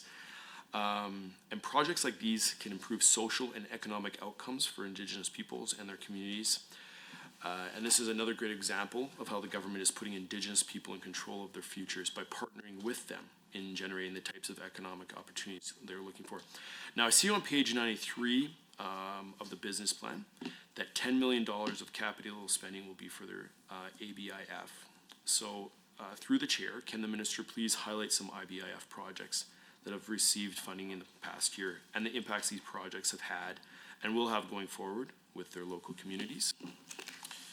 And as well, on page 91 of the business plan, it also mentions access to safe drinking water. I truly believe safe drinking water is key. It keeps all Albertans healthy. It keeps us safe. There's study upon that. And while safe drinking water, this I believe, at least feel free to correct, but this is a federal jurisdiction issue, and I'm proud that we're taking care of our folks here in Alberta to make sure that they have access to clean drinking water. So my question in this, through the chair, can you please tell us how are you giving access to clean drinking water to our friends in the 2025-26 reporting period, and is the federal government helping, if at all, in this venture? And then carrying on, still on a couple pages later of the business plan, page 94 of the business plan, under key objective 2.2, I see the ministry is overseeing and managing Alberta's legal duty to consult First Nations groups across the province. This includes a lot of synergies and work together, I believe, with the federal government, and which is really important in this conversation. So, to the minister, or through the chair, can you expand upon how the process of the advocating for a streamlined federal Indigenous consultation process is going, and how are we supporting this work going into the 2025-2026 reporting period? So specifically upon the streamlined federal Indigenous consulting process. I would just like some clarity on that, both in the business plan and also if there's any financial implications of how we're supporting that. And then my final question before I cede some time here, page 129 of the government estimates shows that despite only requiring 1.2 million in this last year's reporting period, land and legal settlements will be seeing 3.49 million in the 2025-26 reporting period. I believe it was budgeted around the $4 million mark. So I would just love some expansion. Here's my question. Can you expand upon the variables for land and legal settlement going into the 2025-26 reporting period? There just seems to be a few $1 million there between what was, so 4,275,000 was what was budgeted.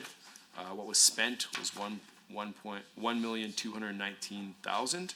And then what we have estimated is 3,495,000. So there seems to be some variables there. I just want to clarify what that money is being spent on, as well as why there's, in essence, a $3 million variable about what was budgeted and what the forecast for this year is. And with my remaining couple minutes, I'll cede my time to MLA Yao.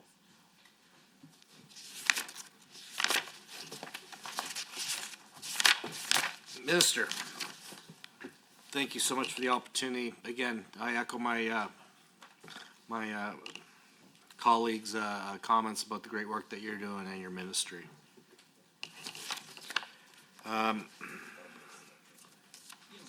The Aboriginal Business Investment Fund.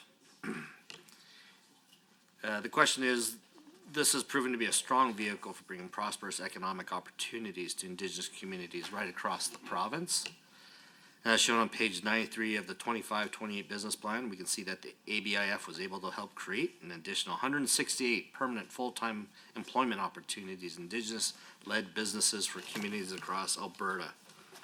So my question to you, Minister, through the chair, could the Minister please explain to this committee how the Aboriginal Business Investment Fund continues to improve the social and economic outcomes for our Indigenous communities right across Alberta? And the second part to my question is, could the minister explain to this committee what changes that we could expect from the Aboriginal Business Investment Fund program for the future? And what targets the ministry is aiming for in the context of permanent full-time job creation? I see the value of this business investment fund. It's absolutely fantastic. It's about teaching people to using that analogy, teaching people to fish instead of getting them a fish every day. So I think this is a fantastic fund. It really does support I think the concept of reconciliation and giving our Indigenous peoples what they want, which is independence. I know the communities in my region have been very well supported by you through these endeavors, and my understanding is they are amongst some of the most successful in our entire nation, and I'm quite proud of all that. They continue to look for more business ventures, and I hope that moving forward that you are able to support them in such things. That said, I have heard that my First Nations are some of the biggest recipients of a lot of this largest support that the province has. So I'm wondering how we try to balance that out with some of the other First Nations. Again, working off a question that my good friend from across the aisle here mentioned.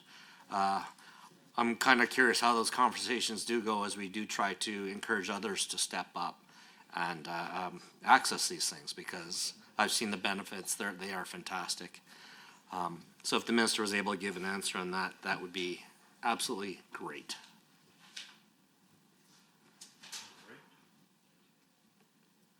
Okay, we will carry on. You have 10 minutes for your responses. But thanks for the great questions and thanks for the compliments. I really appreciate that. When it gets to around the ABIF, this has been such a successful program for us. Since the inception, we've created over 1,000 full-time jobs. Over 1,000. That's a lot. And I'll tell you what, when I travel around the province, I can start to see the difference in some of these communities. I always have to, I'll talk about this one first because it's in my backyard. It's called Akamic. So for my Cree friends, that means, is it pop quiz, Akamic? Jody?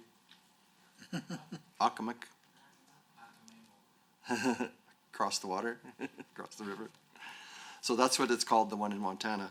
And it's because of the Battle River runs through there, so that's why they called it that. But they first came to me, I knew the first Chief Leonard Standing Road since I was a kid. We kind of grew up together. And when I was on county council, he came to me and he says, okay, I need help with my roads here. And I says, well, I can't help you. That's a federal problem.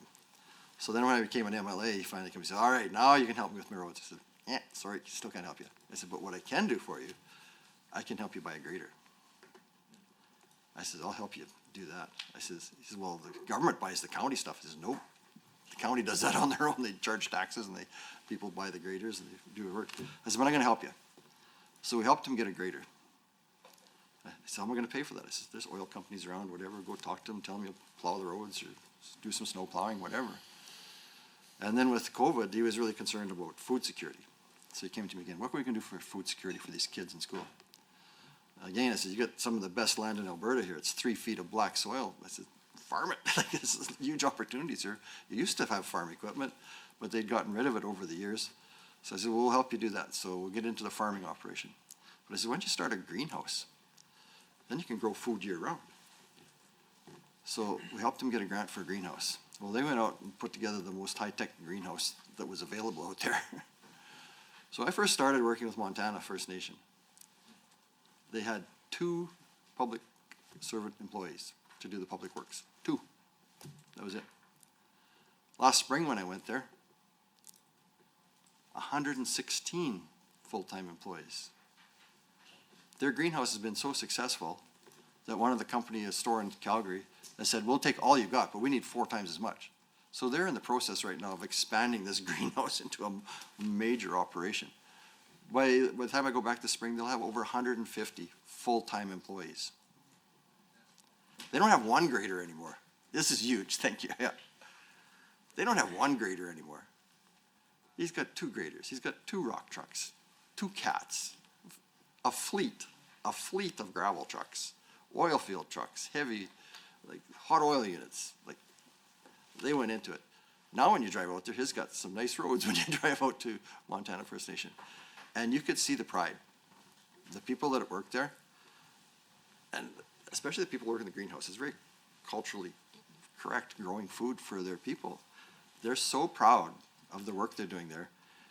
You can just see it in the whole community. Like I go out there a lot, and I've talked to other First Nations about this. So now, we've got a whole greenhouse program going for any other First Nations. We've got a couple more on the go this year, I think, for communities that want to get into the greenhouse operation and start not only growing food for food security for themselves, but expanding that out and selling it and creating jobs.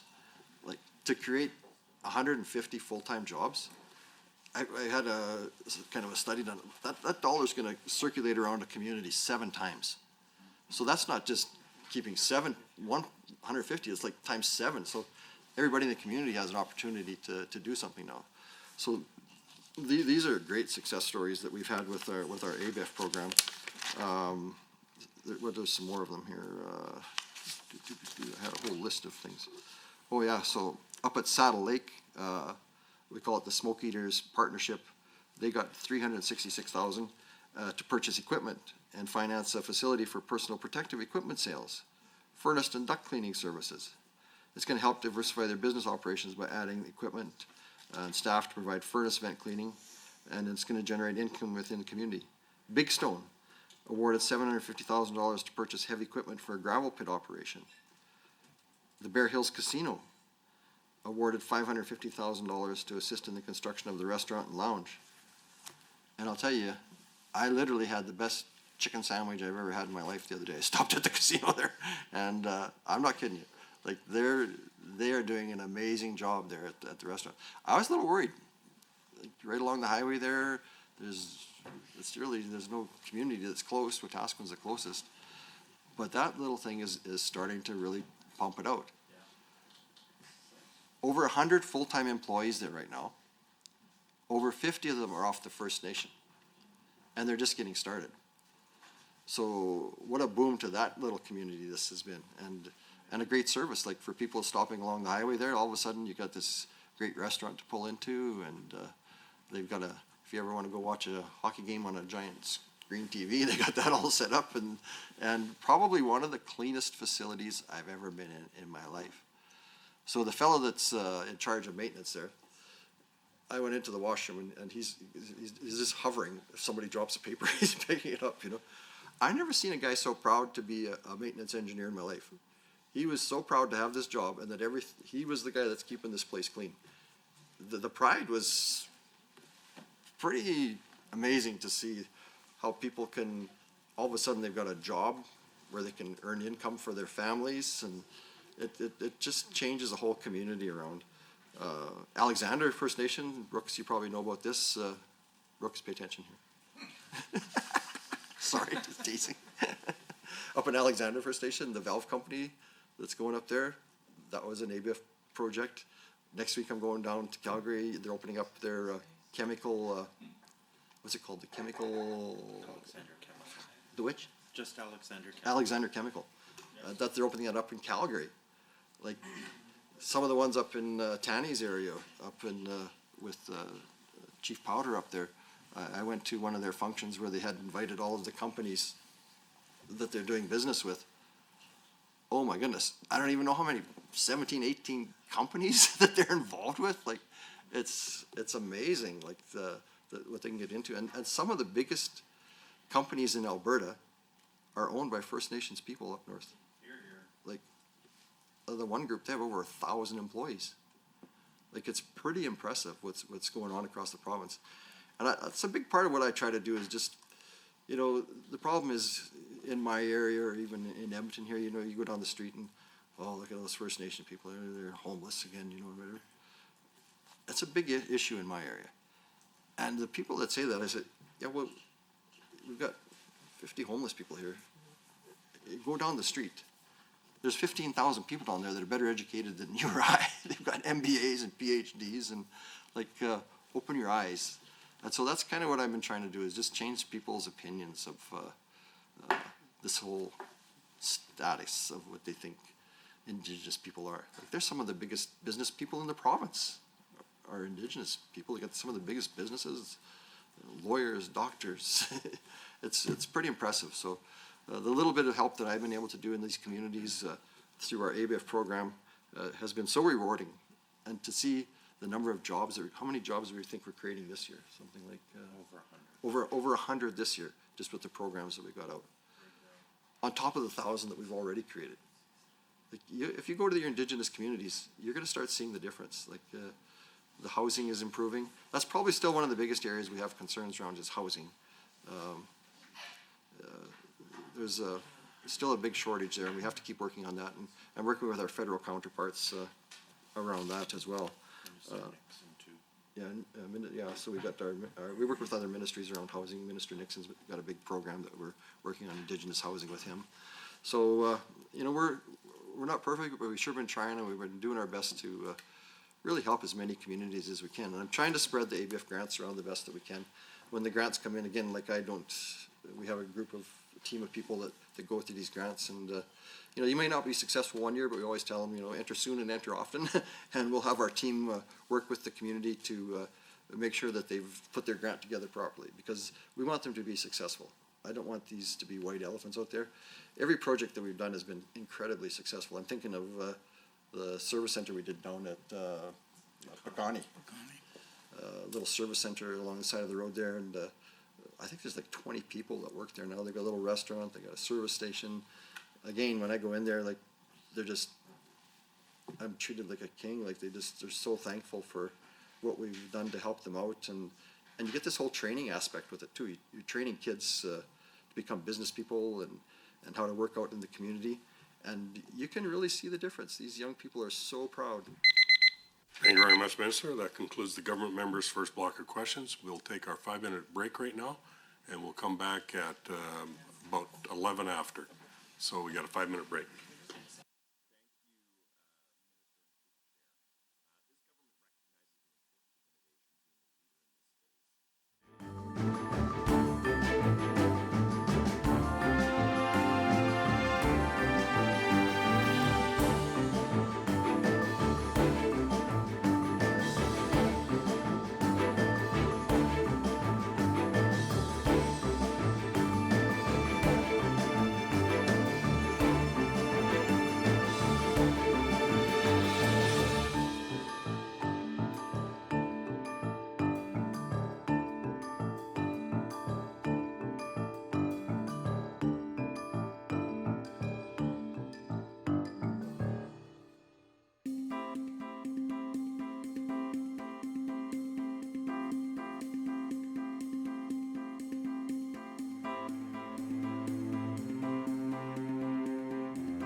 Okay, if everyone grab their seats, we'll get started.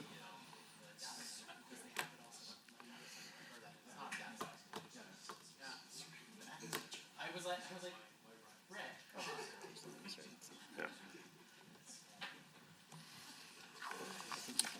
Yep, okay. Okay, now we move to our second round of questions and responses. The speaking rotation going forward will be the same as the first, starting with the official opposition. And then we go on to government caucus. Speaking times are now reduced to 5 minutes in duration. We will begin this rotation with the official opposition. And there'll be no ability to cede time this way. So if you're doing your 5 minutes and you run out of questions, we just go to the 5 minutes and then we carry on from there. So just so everyone knows that. And so we'll go with block time, 5 minutes of questions and 5 minutes of answers, then we'll go back and forth just like we were doing before. So carry on, opposition members, go ahead. Thank you, Mr. Chair. While this budget tells a pretty interesting picture to First Nations and Métis people in this province, it is readily apparent that the AIOC is the show pony for the government. Through you, Mr. Chair, I do worry about other programming that may have resulted in a corresponding real cut in this budget. Further, while we see an increase of 16.1% to the AIOC's budget of 9.7 million, we see other real cuts to such areas such as 17.1% real cut to the Indigenous Women's Initiatives, 4% real cut to the First Nation and Métis relations budgets, and a 1.1% real cut to the Métis Credible Assertion Capacity Funding. My question through you, Mr. Chair, to the Ministry, why are we seeing this change of priorities from this Ministry? I'd like to ask further about the 17.1% real cut to the Indigenous Women's Initiatives, which is mentioned throughout the budget documents, including on 120 of the Indigenous Relations Government estimates. While on the face it looks as though it is steady funding as usual, if we compare with the forecast, Indigenous Women's Initiatives appear to have received a 17.1% real cut. My question through you to the Minister, why? In terms of the real cut to the Métis Credible Assertion Capacity Funding, through you to the Minister, what was the reason for this cut? I'd also like to inquire about the reason for these cuts, especially when, per page 86 of the fiscal plan, $11 million were allocated for moving bonuses for the Alberta is Calling campaign. And through you, Mr. Chair, these initiatives in Indigenous relations not a priority of this government, and that a bonus of that sort would be a priority of the government? Why was the ministry forced to cut these incredibly necessary programs? Through you, Mr. Chair, I'd like to turn also now to the First Nations Development Fund on page 70 of the fiscal plan, which stated that an increase in the entire Indigenous relations budget was due to the FNDF to the tune of what the minister referred to as $18 million, but on page 70 it states $13 million, and that's in the fiscal plan 2528, but I digress. Also, during my wonderful colleague, the member for Edmonton Rutherford, questions, the minister responded by indicating that the FNDF distribute 155 million forecast, but this year's estimates, I just want us to focus on, and they're at 161 million, just as a point of clarity. So my question through you to the minister, was the government trying to hide behind these aforementioned cuts because First Nations casinos were doing really well this year? If I recall correctly, and I think it was mentioned earlier this session, the minister asked us to spend more money at First Nations casinos in this very room just last year and a few moments ago. Well, it looks like we did, and your government was able to get away with cutting the budget in so doing. So maybe we should be a little bit more cautious about how much we spend at a casino in an affordability crisis, might I add. I'd like to ask through you, Mr. Chair, to the minister or the ministry staff how the FNDF represents over almost 70% of the Indigenous relations budget, while this government is failing in so many other areas. You can see this on page 129 of the government's estimates 2526. Of the 161 million that will be allocated through the First Nations Development Fund, a question that has always hovered in First Nation country, and I'm sure the minister is aware of this, Mr. Chair, why does a portion of the revenue generated in First Nations casinos get diverted to the general revenue fund? And if my math is correct here, Mr. Chair, that would be approximately around 110 million last year alone, and this year alone, sorry, which will be diverted to the general revenue fund rather than to the FNDF, and then subsequently down to the First Nations in Alberta. Through you, Mr. Chair, can the minister elaborate on how funding is allocated under the FNDF? While I appreciate on page 88 of the fiscal plan, a portion does flow to the FNDF, I'm curious as to why the full portion of the revenue obtained from casinos on reserve does not go to all First Nations rather than a portion, keeping in mind that a good chunk of change does end up in the host First Nations coffers, and the FNDF distributes amongst non-casino owning First Nations, such as mine, which the minister continues to refer to. Through you, Mr. Chair, I would offer to deliver the minister's answers to the chief, but if he does not want to answer today, I look forward to an answer in writing to not only myself, but also to the chiefs here in Alberta.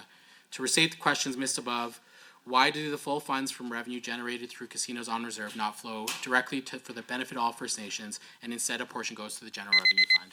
Thank you very much. Minister, you have 5 minutes to respond. Thanks for the questions again, especially around the women's initiative stuff. I made that kind of a priority for my ministry, was to start developing these programs, because when I started, there was no programs. The previous government had no programs there at all. So I thought, somehow I've got to make a difference. And that's where we initially came up with the whole around the red dress. I had a red dress presented to me. You're probably familiar with the Auton Society down in Calgary. It's an Indigenous women's shelter down there. And they started me on the whole red dress journey. I was down there and they showed me what they're doing, and they presented me with my first red dress. And then they actually made a full-size, you'll see it downstairs in this building, full-size regalia red dress that's been on display for 6 years now. Typically those things are on display here for 2 months. But the speaker has really been backing me on this. He's put our own glass display case down there. You can come once a year. We get together with the group and we smudge it, and we put other articles in there. We've put little moccasins in there and some feathers, and just always trying to keep it alive so it doesn't get lost. So we do a lot of work with women's groups. Christina has been key in this whole journey that I'm on, and she's done an amazing job in there. And I don't want to put her on the spot. She's kind of shy, but she has done an amazing job there. And some of the programs that we've come forward with, I talked about the Mistaman journey, the horse journey, the work they're doing there. And how many programs we got going this year? 24 projects this year, $4 million budget. Fort McKay Métis, they've done a traditional Métis healing practice with support groups and workshops to address domestic violence, to foster safety and strengthen the community. We've got our Indigenous Knowledge and Wisdom Center. That's a program for Indigenous girls and Two-Spirited plus youth, focusing on wellness, cultural teachings, and leadership development. We've got our Puxin Early Intervention Society. That's focusing on education, financial literacy, and empowerment. And they use the Blackfoot language and culture to address poverty, gender equality, and well-being. Peerless Trout First Nation, they've developed a community safety and transition housing initiative that includes recovery programs and healing retreats to support women and girls experiencing intimate partner violence. The Wewipson Innu Healing and Training Association, it's going to train 23 Indigenous women in the traditional Cree healing and parenting practice, promoting emotional, spiritual, and cultural well-being for future generations. So you can see there's a lot of programs going on across the entire province where we're trying to help Indigenous women.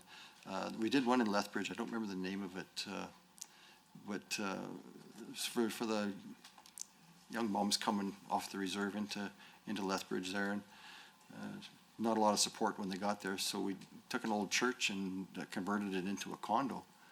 And so now when they come in, they've got a safe place to go. They got daycare for the kids. We'll help them do a resume, help them get into the workforce and start working so that they can eventually get into some low-rent housing and just keep improving their condition, maybe increase their schooling. So when you see these type of projects that the province has put together, working with other ministries to get this done, it's pretty rewarding, and you can see, I think their success rate is like 100%. So that's, it doesn't get much better than that. So we're pretty excited about those. Around the FNDF, or do you want to talk? I'll go, Do you want me to do a split? yeah, so I'll talk about the FNDF a little bit. Donovan's got a better handle on how the money is split out of there. So I'll just get him to explain it to you on the splits and how it all falls out.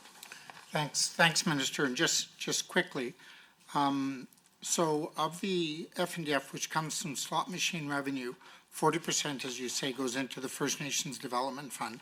And of that 40%, 75% goes to the 6 host nations, and 25% goes to the remaining 40 non-host nations. 15% goes to the local operator, 15% goes to the local First Nation charity, 30% goes to the government, General Revenue Fund, but that's to capitalize the slot machines. When we put in slot machines and swap out slot machines, that the government takes care of that, and that's what our 30% is for. So when you look at it sort of holistically, 70% of slot machine revenues goes to the community through the operator, through the charity, through FNDF, and 30% goes to the government. Okay, thank you very much. Our next set of questions on the government side will come from Member Yao. Go ahead, you have 5 minutes. Thank you so much for that, Chair. I'll just continue on, Minister, if that's all right with you, sir. And through the Chair to the Minister. On page 97 of your ministry business plans, it's mentioned that the total net operating amount will be, for Indigenous relations, will be about $225 million. And I just want to reiterate some things. You know, your ministry is truly leading the way on economic reconciliation, something that's often talked across the country. Our province, Alberta, is creating pathways for Indigenous people to participate in the economy through programs that you deliver, whether it be the Alberta Indigenous Opportunities Corporation, the Aboriginal Business Investment Fund, amongst others. But that said, a friend of mine reminded me, and he's Indigenous, and he was congratulating me. And he's saying, you know what, I want to give your government credit because yours, since and he was acknowledging the fact that we are paying attention to the Indigenous peoples. And he mentioned that in prior governments, they actually didn't, provincial governments, to be clear, they didn't put much effort, is the words he used, into Indigenous peoples. And he reminded me that by rights, this is federal jurisdiction. And I guess that is my question, sir, in particular, is why, where is the federal government in this? So if I can use an example, up in Fort Chipewyan, we have a health center run by Noonie Health. That's the federally made arm that delivers health. And a few years ago, the community was asking about dialysis, increasing dialysis treatments. The feds didn't touch that. And, you know, we brought it to our health minister here in Alberta, and they were actually able to increase the number of dialysis in the north, you know, starting off with Lac La Biche, and then, but also McMurray got some increases in its ability to provide dialysis and so forth. But again, the feds didn't seem to put any effort into that file, into ensuring that the community had adequate dialysis. And I have no doubt that we still have some people that still have to travel far away, but at least we can get it in Fort McMurray now. Yeah, my question is, where's the federal government in this? Do we hold them accountable? What are your conversations when you speak with the federal government? Are they going to be you know, how much are they going to participate in this process? I mean, it's acknowledged that even at the federal level, they're looking at the Alberta Indigenous Opportunities Corporation. They're looking at duplicating that at the federal level. So again, we seem to come up with some great initiatives, but I wonder if we're not doing the federal government's work for them, and without any of the recognition, and they don't seem to be willing to compensate. So I'm wondering about that. My next set of questions is on community policing. And I just want to bring attention to the Métis Settlements Enhanced Community Policing Initiative. I understand we're going to be allocating $2 million in budget 25-26 in order to continue this initiative. I'm just wondering if you could explain to our committee some of the concerns that were shared by the Métis settlements in this regard, and to the point where we're going to continue this funding for the development, I guess, of the policing initiative that's going to go on through the next year or so. And then the second part to that question is if you could explain how this initiative is working to ensure that Métis people across the province feel safer, more secure. I certainly wonder about when these small communities develop their own police agencies, that I wonder if they're not too small to have their own. They can sometimes be conflicts of interest when you have such a tiny community and you're a local member on that. So I'm wondering if you could help us navigate that. Because for a lot of these smaller communities, I can't help but wonder if something like the RCMP might be better, who has a force that they can rotate through. They can get members from everywhere. I'm wondering if you can just help me understand that whole perspective on policing. I think it's very important. I know the First Nations in my community would desire such a initiative up in the north, and they'd like to see that. So I'm hoping that you'll continue on with this initiative, but I'm hoping that you can maybe help us with understand those things. But again, thank you and your entire team for all the hard work you do. It's fantastic and it's being recognized. Okay, thank you very much. Minister, you have 5 minutes to respond and maybe relate the federal funding to your budget when you're answering that question. Thank you so much, and great questions, Tanny. Appreciate that. The federal government a lot of times drops the ball. I can remember when the Pope's visit was here, and I got tasked with the job of putting it all together, and there was a pretty good bill that went along with that, and the federal government was taking all the credit for doing stuff, and they did nothing. And past Premier Kenny sent me with my shoebox of bills to Ottawa to go collect, and they basically laughed me out of the room. But, I mean, somebody had to do it, and the federal government didn't do it, so we stepped up and we did it. And I was proud that we had done that, because that meant a lot to people. I don't know if you remember the moment when Chief Littlechild presented a headdress to the Pope. It was pretty incredible. So we've been doing a lot of work around Jordan's principle, and it's right in my mandate. Premier Smith is very strong on this. She says, if something needs to be done, we're not going to have a kid that doesn't go untreated. We're not going to have a community that doesn't get water just because the federal government doesn't do it.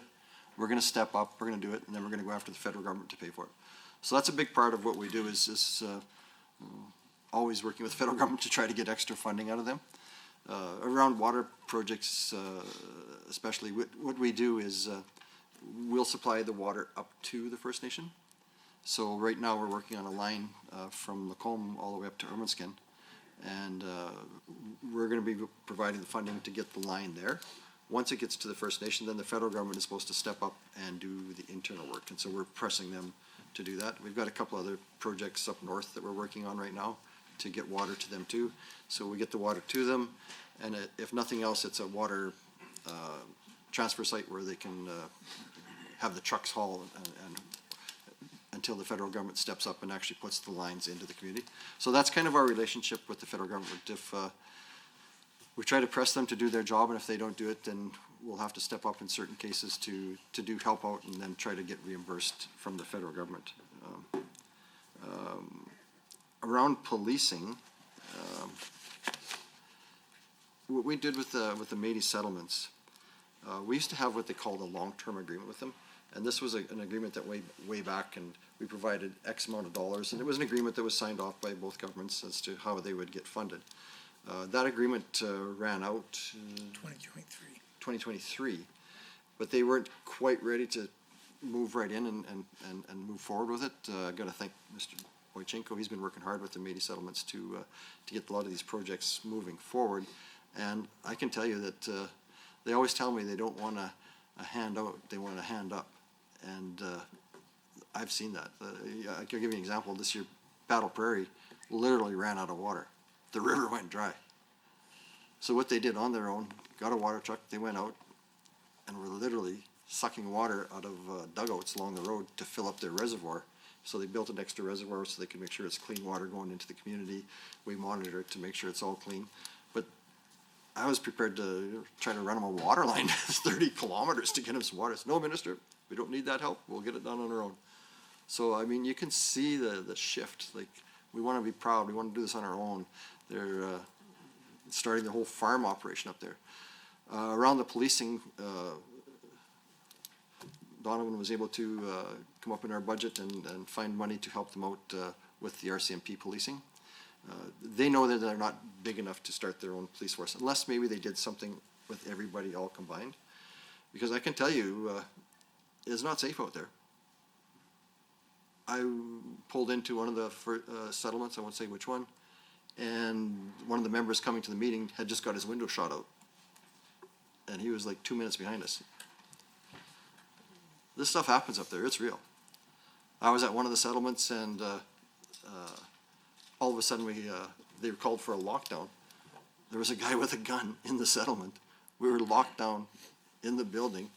And I said, where's the RCMP? So I said, well, can't get a hold of him. So I was able to call the head cop at the Dimes of Blocking and says, we need help. And within 5 minutes, we had a car there.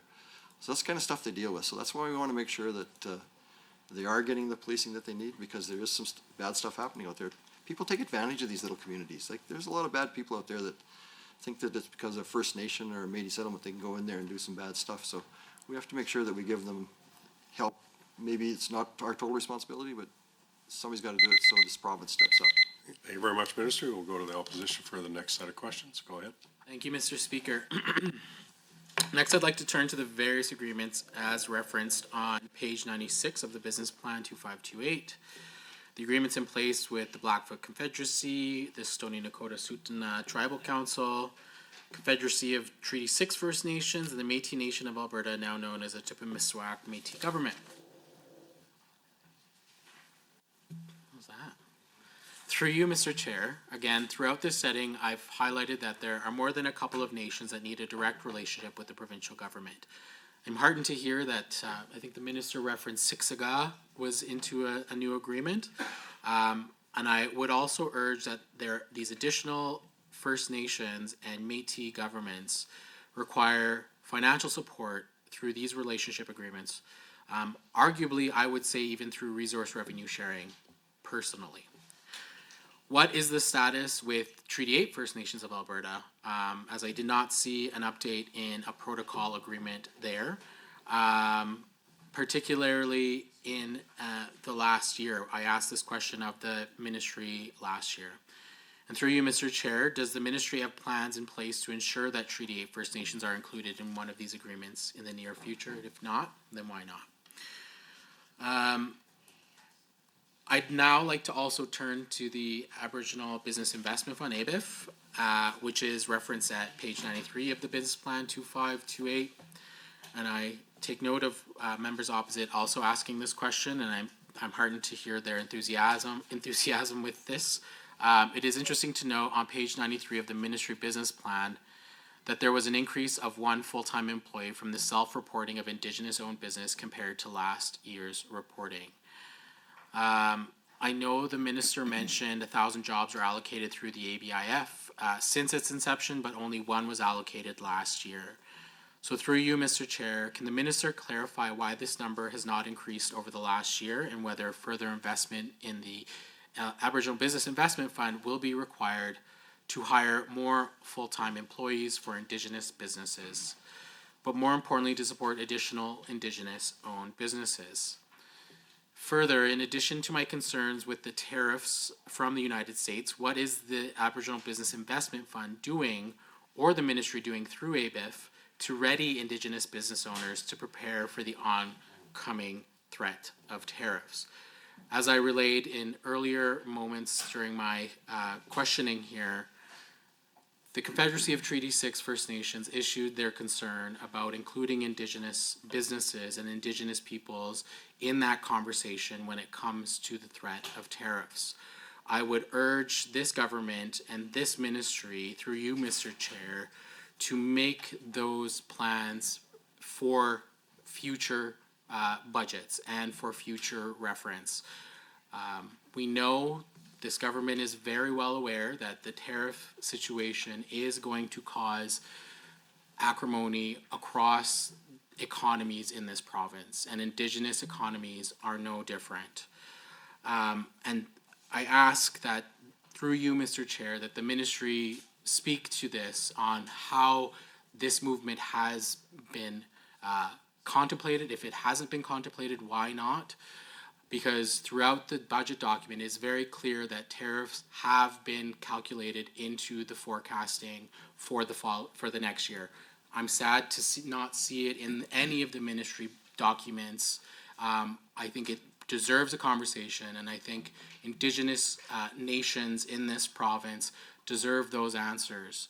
So I would ask the ministry very pointed this question about what ABIF or AIOC or any of the businesses or programs that the province has in place will contemplate this tariff addition and these concerns that the Confederacy of Treaty 6 have raised just yesterday, but certainly that other Indigenous nations will raise in the near future, because it will trickle down, it will affect them, and we need to have a plan as a province and as the provincial government to move forward. And I raise these concerns very seriously because I do not see it in the budget documents in front of us today.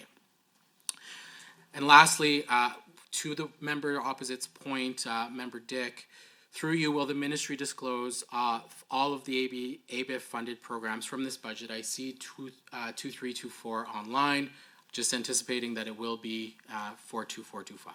Thank you, Mr. Chair. Thank you very much. Minister, you have 5 minutes to respond. Thanks so much, and thanks for the great questions as always. So when it comes to Treaty 8 and around the protocol agreements, we're actually, I got the Premier coming down later this month, and we're going to meet with the Treaty 8 group and develop a relationship agreement with them as well. So that is going forward, and a great group of chiefs down there as well. We work with, of course, the Blackfoot, the Gainai, and Siksika, Pakani. I actually have 2 Blackfoot names. So I was pretty honored to be able to receive those. So from the late Chief Greer, who was a dear friend of mine, he named me, it was his name, Esuwu. So in Blackfoot, it means the warrior who goes out to protect his people, Esuwu. He called me the gentle warrior. It's pretty powerful. And when the Blackfoot give you a name, I don't know if you've ever had a Blackfoot name given to you. I didn't even know this was happening. The whole community was there. And they do a capture dance. And the Blackfoot are very big people. And the dancer came up to me and literally picked me up, and I'm an old guy, and took me up to the chief, and he gave me his name, and he wrapped me in a blanket, and then the other guy picked me up and threw me out into the crowd, and they caught me. So that means they accepted me into their community. So I'm glad they caught me, because that would have really hurt. So I was given that Blackfoot name, Esu, the warrior. And then when we opened the Reconciliation Garden, Elder Fox was here, Charlie Fox, and we did a ceremony here. And he gave me his father's name, which was his name, and he gave it to me. He named me Sipi Namaka. Sipi Namaka. Takes the gun at night. His father was a sniper in the war, if you can imagine. He didn't like to shoot people. So he would go out at night, sneak into the enemy camp, and take their rifles so that he wouldn't have to shoot them the next day. And they tried to get him, but they could never shoot him. He was impervious to bullets. And so he named his son that, and then they passed that name on to me. So it was a great honor to be given that name down there. So the Blackfoot Confederacy has been very, very kind to me, and so we're working very close with them on a lot of different projects. And like I say, we do have the Premier coming down later this month. Not sure when it's in a week or so. We're going down there to enter into that agreement with them. So we did do one agreement earlier on, right at Blackfoot Crossing. I don't know if you've ever been down there, it's where the original treaty was signed. So you're looking down over the valley to where the Blackfoot people decided whether they're going to have a war or sign the treaty. So thank goodness they signed a treaty, because there was a lot of them. And that's where the original treaty was signed. So right at Blackfoot Crossing. So it was pretty special to do these agreements with the people down there. Then of course the Tsuut'ina and the Stoney Nakotas are part of that as well, but they've kind of broken away and do their own thing now. So we have a separate agreement with Tsuut'ina, and this will be an agreement with the Blackfoot people down there. When it comes to what are we doing for future, we've been so dependent on the states, and we've realized that we need to find other markets. And so I don't know if you know Chief Isaac from way up north there. He's a good friend of mine, and so he's been helping us, and he's kind of leading the path on what we're calling economic corridors. So what we want to create is an economic corridor from Alberta through BC out to hit their ports out there. So we were looking at going to Alaska, but I don't think we should do that now. I think we should focus on Prince Rupert and work on getting our products out through them. So with his help, we've made some good contacts with BC First Nations, and all along the line, everybody's liking our proposal. So what I'm going to be working on and pitching to all of my colleagues is an economic corridor from Alberta to BC, and this would be an economic corridor that would basically belong to the Indigenous people. So this could be a huge economic impact for the Indigenous people for shipping our goods. They would basically have the say as to kind of like a pre-approval almost. So if you're going to build a road or a highway or... Thank you very much, Minister. We now go to the government side. Member Hunter, please go ahead. Thank you, Mr. Chair, and through you to the Minister. I also want to echo what my colleagues have said in that it is so nice to work with you and to see how you work with our First Nations people throughout Alberta. Your heart, you wear it on your sleeve, and there's a genuineness to you that I believe helps in very difficult decisions and difficult situations. So thank you so much for your work. Now, Minister, the first time I got to work with you is when we were first put into cabinet together, and I was in the role of Red Tape Reduction Minister, and you were in your current role. And I remember talking to you about the importance of red tape reduction and how everybody needs to get, the government needs to get out of the way of our job creators and our innovators, and regular Albertans and First Nations are no different than everybody else in that way. And I talked to you about one of the problems that was brought to me by a friend of mine was that they had 2 treaty cards, and you were able to work through that. And rather than having to have 2, you got it down to 1, rather than having to be able to have both of those. So I thank you for that work that you did. I really just wanted to have you maybe provide some information about some of the new red tape reduction initiatives that you're working on, and provide maybe a little bit more flavor and help us understand what you're doing. I'll also, if I remember correctly, Minister, you were, I think, the first ministry to be able to reach your 33% reduction, which is fantastic. And I'm pretty sure you probably still have the award that I had for the first ministry to get that. So you probably still have it in your office or so. So if you can maybe provide some information about that, that would be great. I also wanted to ask a question about, on page 95 of the 2025-28 business plan, in terms of the Indigenous Reconciliation Initiative funding, I see that you've got a $3.9 million budget line item that will continue to provide support for many communities across the province. So my question there is, could you please provide or expand on the Indigenous Reconciliation Initiative funding and how this funding will go on to support Indigenous communities all across Alberta in the future? And then I have a question in regards to reconciliation on page 96 of the 2025-2028 business plan. In your opening speech, you mentioned how Budget 2025 maintains the funding for protocol and relationship agreements between Indigenous communities and Alberta's government. So I've got a couple questions there, through you, Mr. Chair. Can you provide an update to our committee on the Alberta government's relationships with Indigenous organizations and how we are working to improve these relationships through Budget 2025 through 2026? And then also, if you could provide explain how protocol agreements impact both parties and give our committee an idea on the benefits we can expect through these agreements through 2025-26, through the 2025-26 budget. I also have a question, Minister, in regards to on page 93 of the 25-28 Indigenous Relations Business Plan. You focus on enabling access to capital for Alberta business or based Indigenous groups investing in medium to large scale projects through the Alberta Indigenous Opportunities Corporation.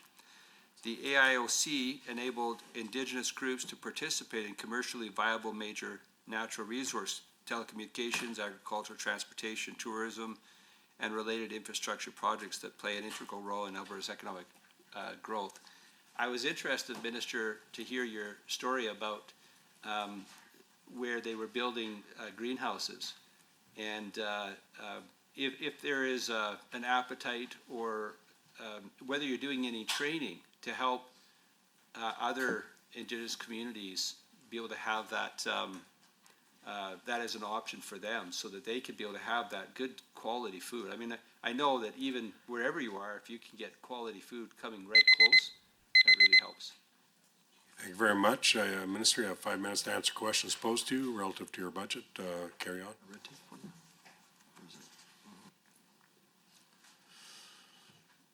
Oh, yeah, so red tape reduction.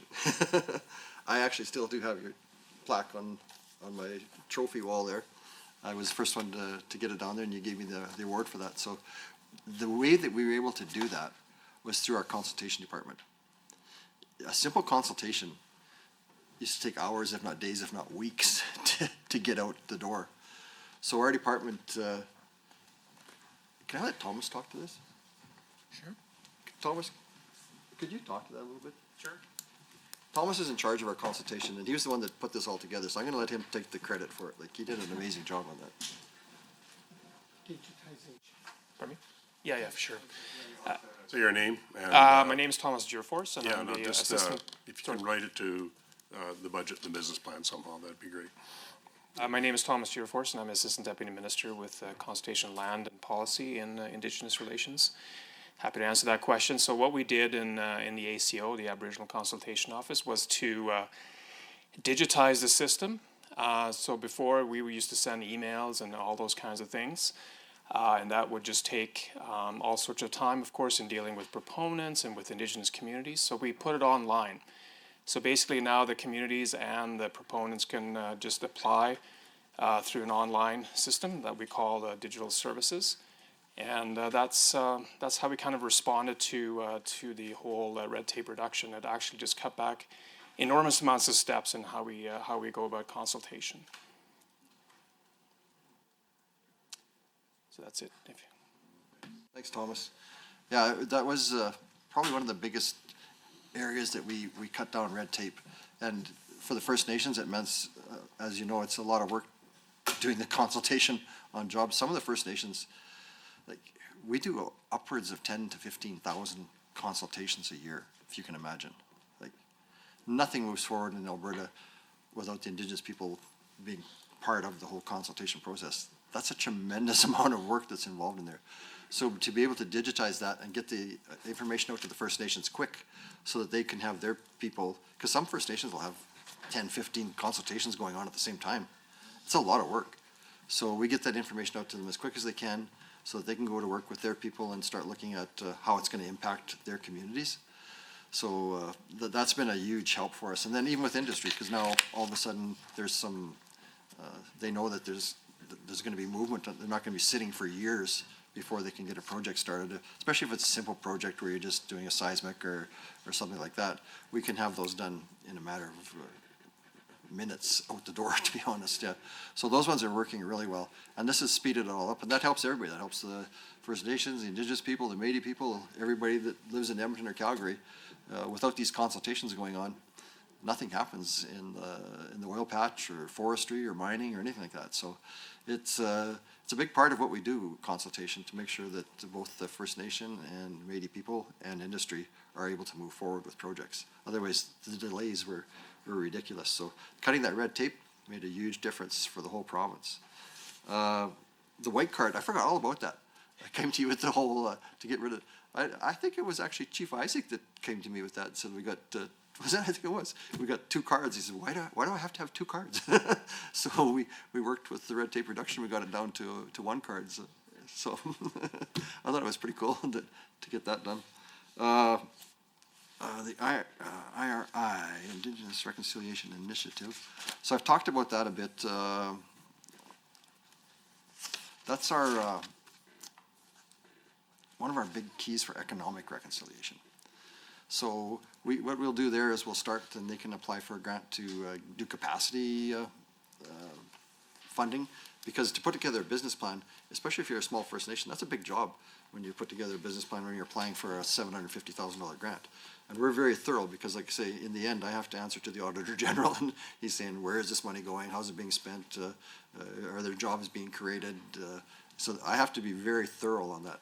So we make sure that before any money goes out the door that we've had a good, thorough discussion with the First Nation people, Indigenous people, Métis people, to make sure that their grant is in line with what we need to make sure that it's a successful project. Because we don't want to set people up for failure. We want to set them up for success.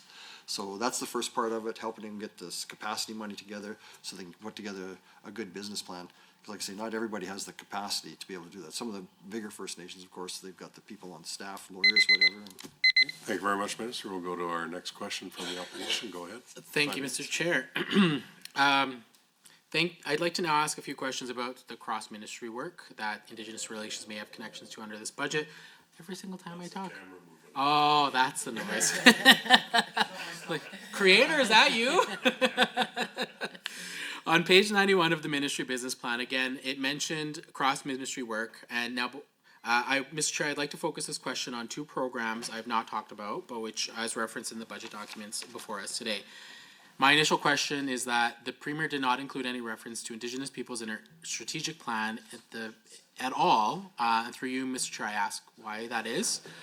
On page 72 of the fiscal plan, it states that $15 million will be allocated 3 times over the next 3 years for Indigenous health initiatives for a total of $45 million, while work continues to address health inequities, promote health and wellness, and give patients choice when receiving care specifically for Indigenous peoples. Mr. Chair, this is apparently an $18 million decrease from what I assume was the Indigenous Primary Healthcare Innovation Fund. My question through you, Mr. Chair, is why did the Minister not advocate further for the continued spending of this program under this budget for this very vital work that would have assisted not just Indigenous nations, but also many other rural Albertans? And through you to the Chair, can the Minister elaborate on what these initiatives will entail if it is not the Innovation Fund? Would like clarity on that, as I am assuming that the Ministry has connections there with their strong connections with Indigenous nations.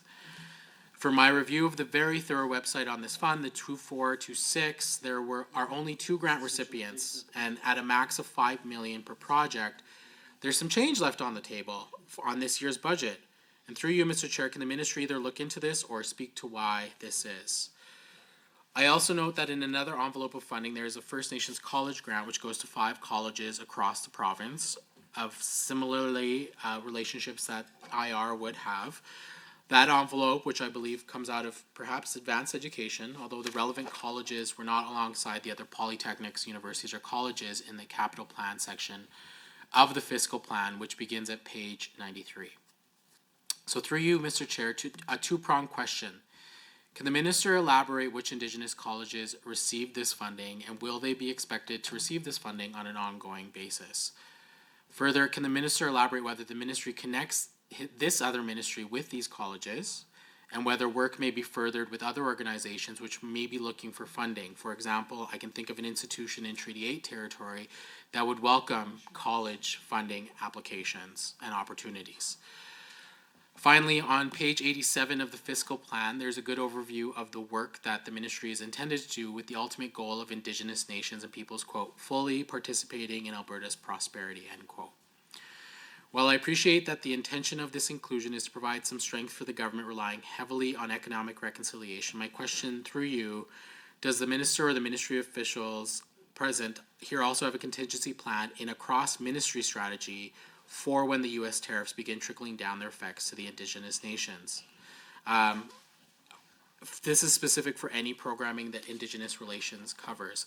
And something that was not touched on earlier today by either side is, and I have to ask it again, how has this government further expanded its leadership in Jordan's Principle, particularly if there's been no budget for said leadership in this budget or last year's budget? I bring this up because we all heard the news of multiple projects, partly because of a failure on the federal government, but also the province has a responsibility under Jordan's Principle to fund projects. That the purpose of Jordan's Principle is to ensure no Indigenous child goes without. And where the gaps that exist from the federal government, the province is intended and supposed to step up to support. But we've heard that there are school districts in this province that applied for Jordan's Principle funding but did not receive any support. And they are looking to the provincial government, and I know I've directed them to this government to seek that funding, and I'll continue asking the question on their behalf because Jordan's Principle requires any government that exists that supports people in this country, they're supposed to be the first payer. And so if the province isn't stepping up, I ask why? Jordan's Principle requires it.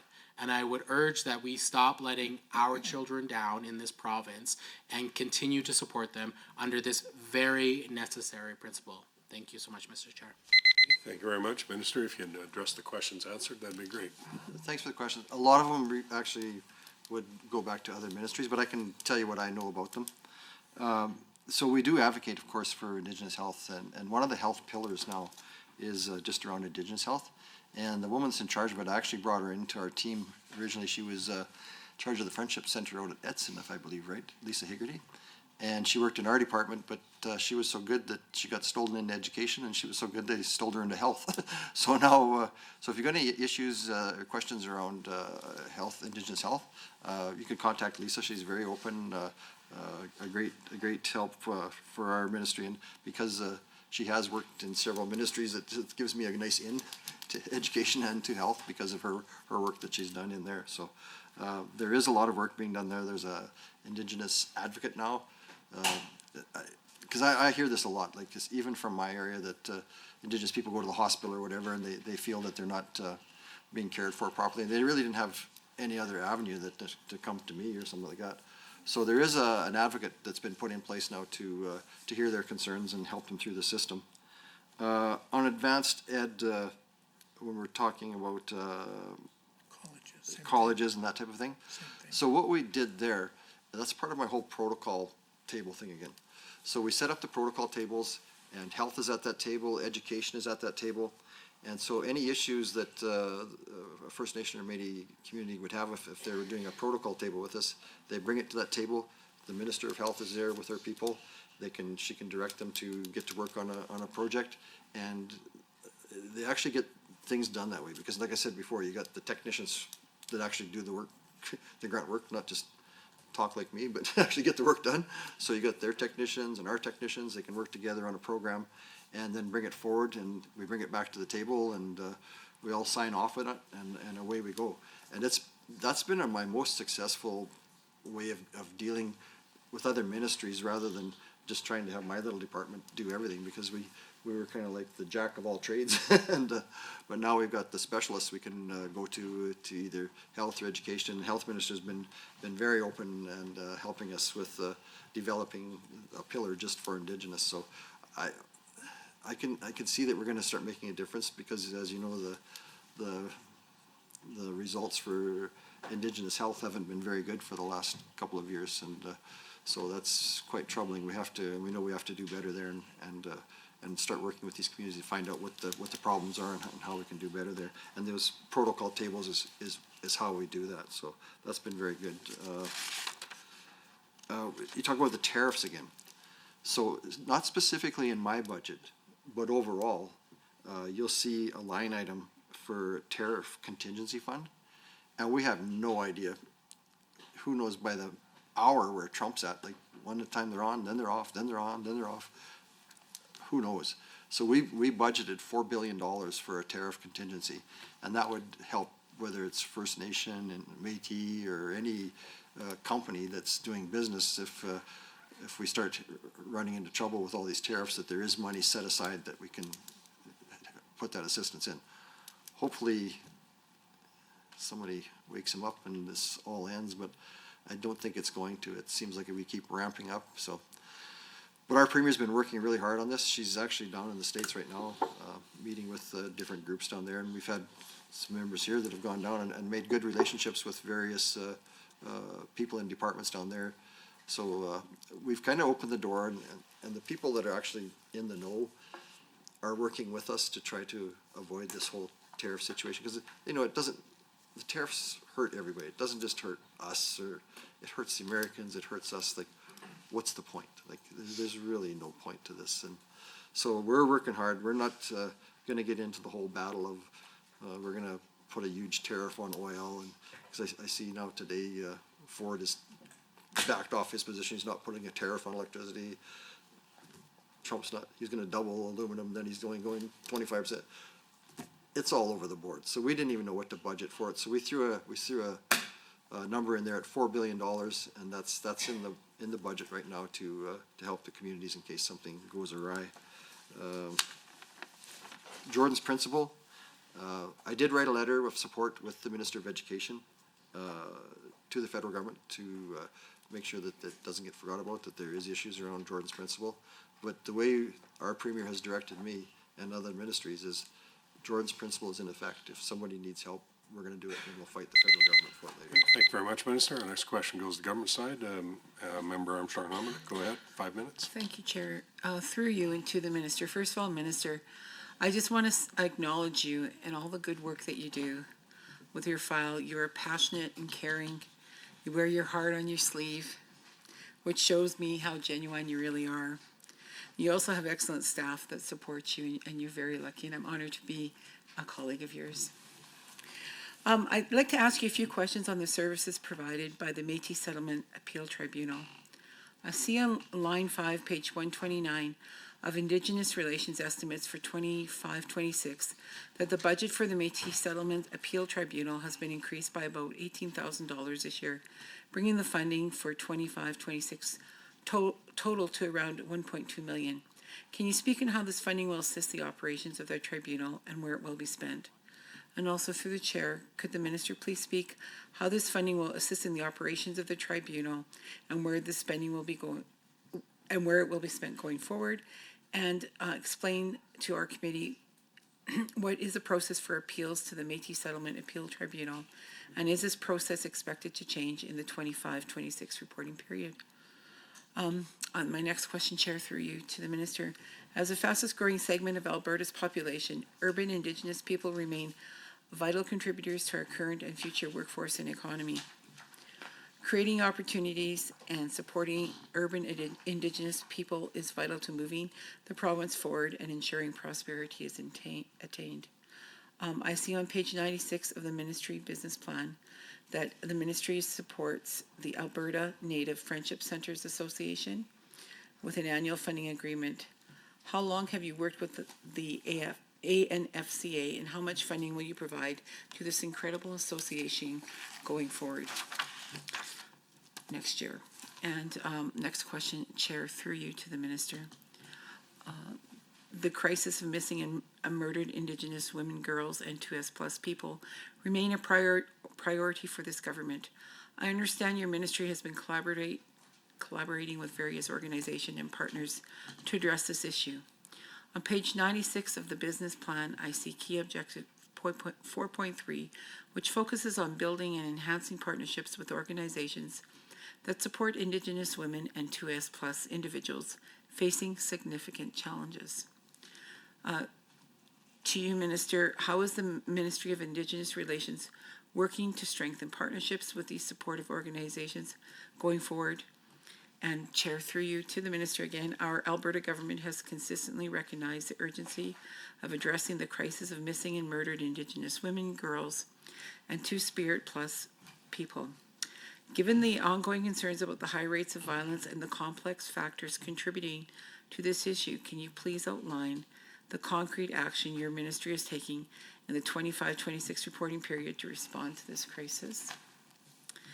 And Chair, again, through you to the Minister. You're taking notes, Minister, right? Sorry if I'm talking too fast. You can stop me if I am. On page 95 of the business plan, key objective 3.2 focuses on implementing and supporting government actions guided by the Alberta Missing and Murdered Indigenous Women and Girls Roadmap to prevent violence and increase the safety and economic security of Indigenous women, girls, and 2S plus people. I see that on page 97 of the business plan, 7.7 million has been allocated for Indigenous women's initiatives in 25-26, which will provide secretariat support to the First Nations and Métis Women's Councils on economic security and contribute to Alberta's response to the National Inquiry into Missing and Murdered Indigenous Women and Girls. And Minister, can you outline the steps your ministry is taking to advance the key objective and the government's broader efforts going forward to prevent violence against Indigenous peoples, particularly Indigenous women, girls, and 2S plus people? And how will the 7.7 million in funding support these initiatives? Can you provide details on specific programs or actions this investment will contribute in the 25-26 reporting period? And with 30 seconds left, I will leave you with that. Okay, Minister, you have 5 minutes to respond. Thank you so much. I'll just go back where we started. I think we talked about the Métis Tribunal. Number 11. Sorry, let's get back in the book here.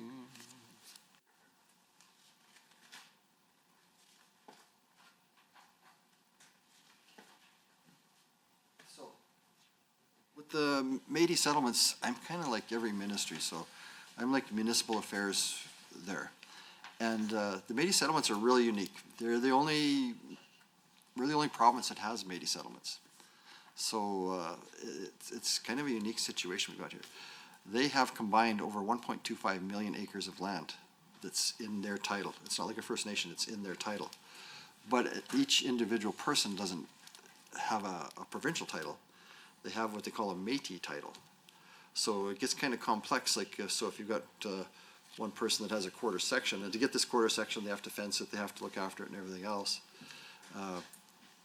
But they don't pay property tax to the province, they keep it internal. So if there's an argument between two people as to whose land it is or how it should be worked out, we've set up this Métis Tribunal. And so they're the ones that, they have a board, they set up a hearing, and it's very formal. It's like a quasi-judicial court where they would go in and both sides would present their case, and then it would be decided as to how the transfer of land would be completed or not completed. So it's a result. This is how we resolve the disputes, and so it's not me being big brother telling them how to run their operation. They do it internally. So we fund that part of the operation for them. We have a chair that has to apply to become a chair, and the other members apply to be members.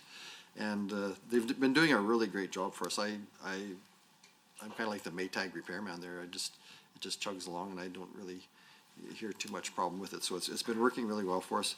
So we want to make sure that they have enough funding to carry on and do their work, and if there is any disputes, that they're able to handle it internally. And that's why you never really hear too much about it. They're just doing a really good job for us over there. So that's one of the areas that we work on. The friendship centers. Those are, I wish I had one in every community. Those are critical for me, especially in the urban centers. Like I think it was Brooks talked earlier about the urban Indigenous people. there's literally thousands of Indigenous people that don't live on reserve and live in the cities. And so, especially if you're coming from a small community into Edmonton, where do you go? Where do you go for help? So within the Indigenous community, they realize, then they know where these friendships are, that if they go there, that's where they can get their support. They know if they're looking for housing, where they can get housing, if they're looking for some help with some kids or what have you, you go to these friendship centers. And they're just a safe place to drop into. So you can drop in there, you know you're not gonna be judged, people are gonna, if you need some help, they're gonna help you out. And they're their own entity, basically. I thought I could just put a friendship center wherever I wanted, but it's not that easy. They actually have to be up and running for 2 years and be in the, is it black good or red? In the black. So, and so basically a municipality kind of has to take it on and help them out to get started. And then we can help them with some funding to keep operating. Because I'd really love to have one in my community, but I'm having a little issue with the community there to get it going. But it really gives a safe place for the Indigenous people to come to and to get that hand up that they might need. So I'm really happy with the friendship centers, with what they've done.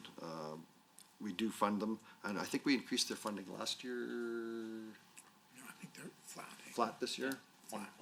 1.3. So, but that, I was hoping that we could get some more friendship centers going, so I'm working on a couple of communities to get them involved. But I can't just start one up and fund them.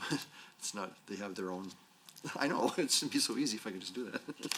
But I don't have that much power. But they do a great job for us, and it helps me out in communities to know that they're there and people aren't gonna fall through the cracks. Because, like I said, especially with the young moms coming into a city with a kid, that just scares me.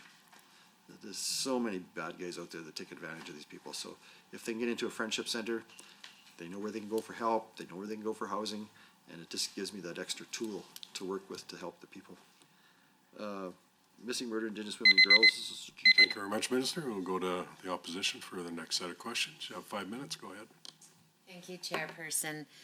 Thank you to the Minister and staff so far for answering our questions. In 2010, I was a radio show host where I mentored youth at risk in partnership with Kendall Wallace and iHuman Youth Society.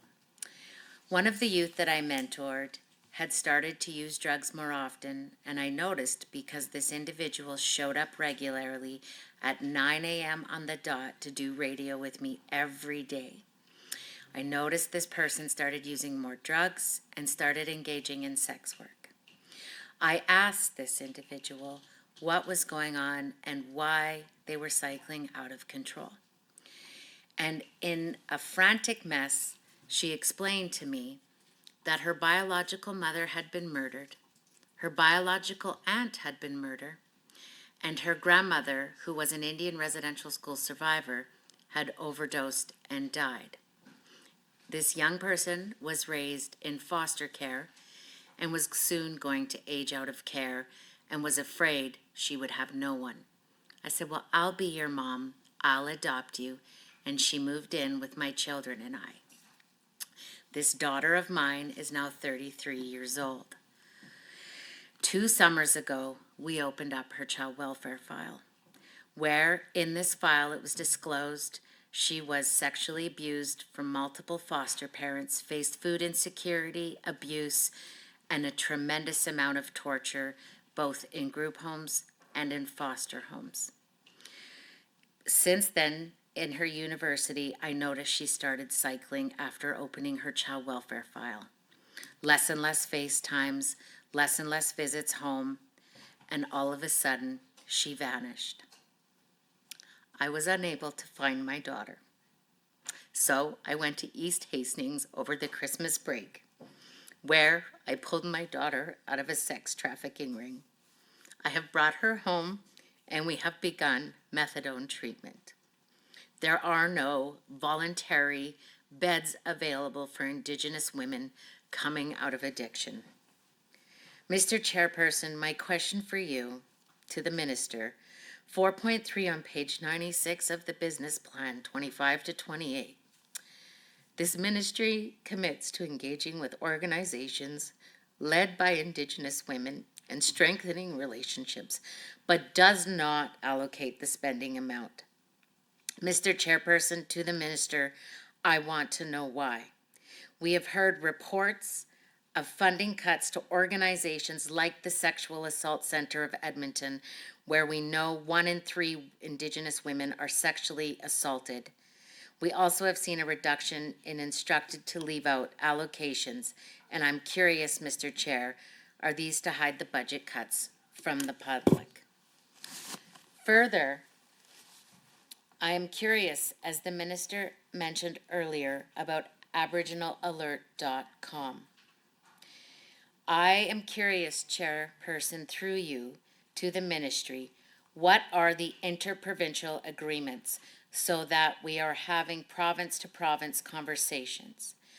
Mr. Chairperson, through you, I want to know what are the policing agreements that have been negotiated so that these systems are connecting and speaking to one another?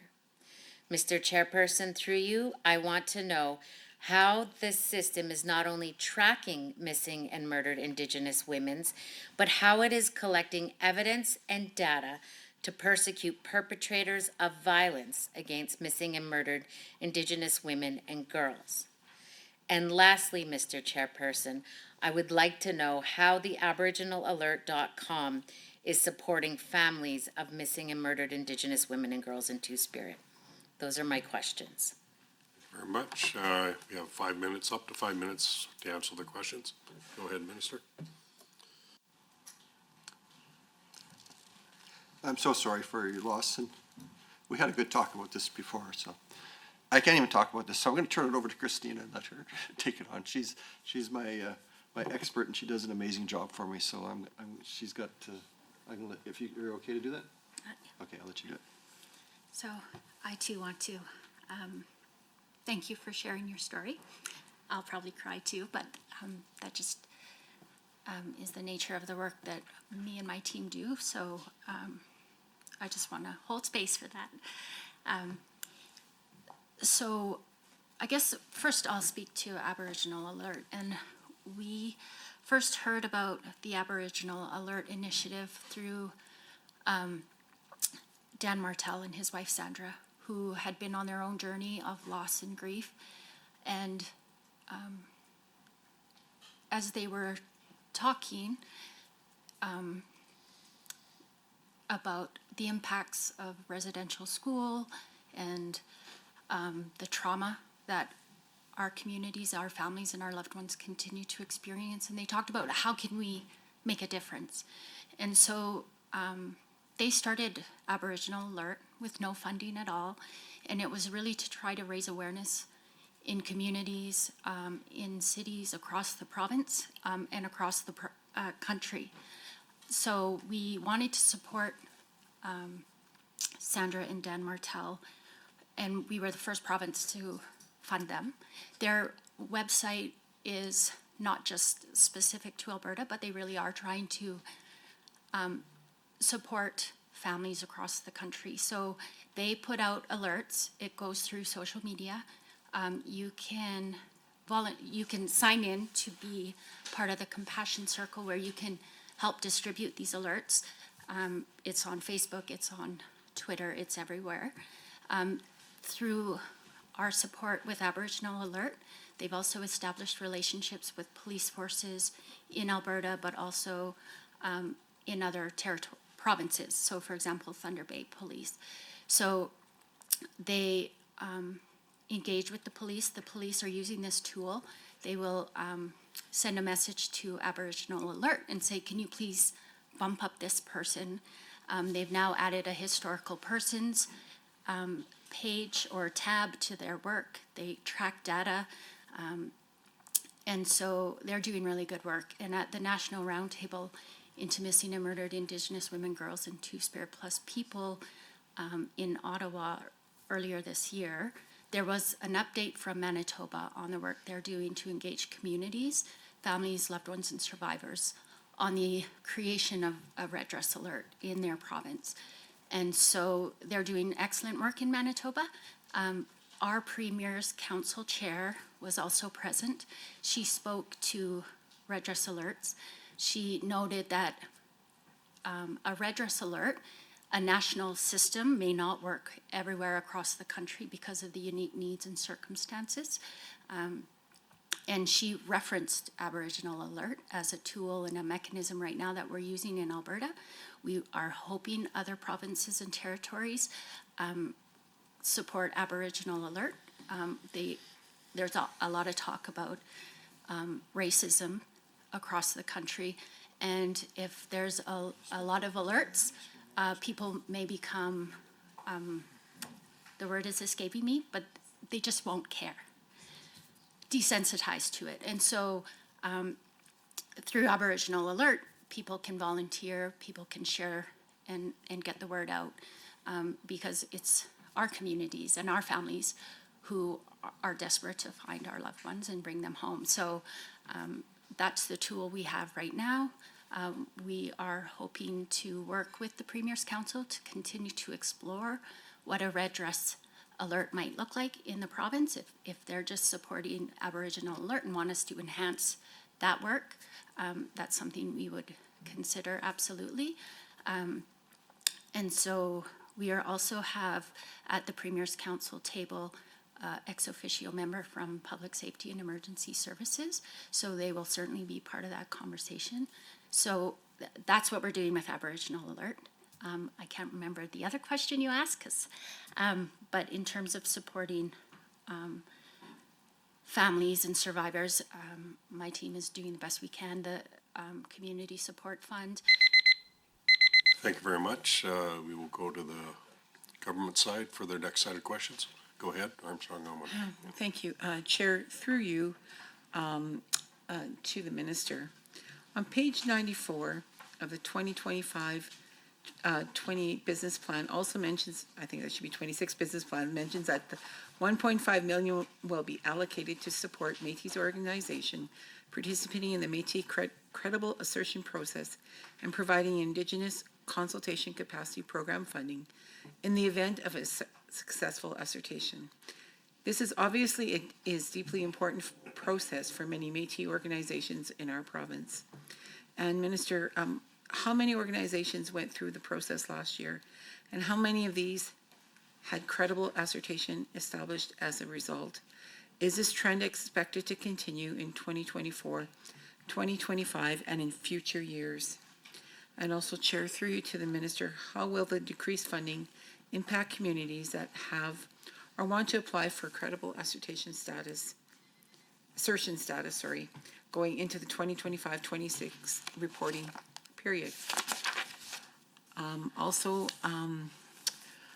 On page 95, Chair, through you to the Minister again, on page 95 of the 25-28 Ministry Business Plan, I wanted to highlight under Outcome 3 that the Ministry of Indigenous Relations has offered the Indigenous Learning Initiative to Alberta Public Service employees to build internal capacity and understanding in working with Indigenous peoples here in Alberta. This program allows Albertans who work in a public servant role to better understand and internalize Aboriginal perspectives in order to better serve all Albertans in their community.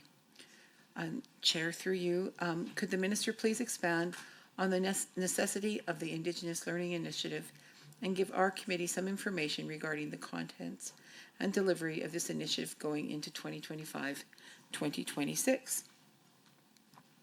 And also, Chair, through you again to the Minister, please explain, Minister, could you please explain to this committee some of the feedback that they've received from this initiative and touch on how many groups are expected to engage with the Aboriginal Learning Initiative going forward based on previous results?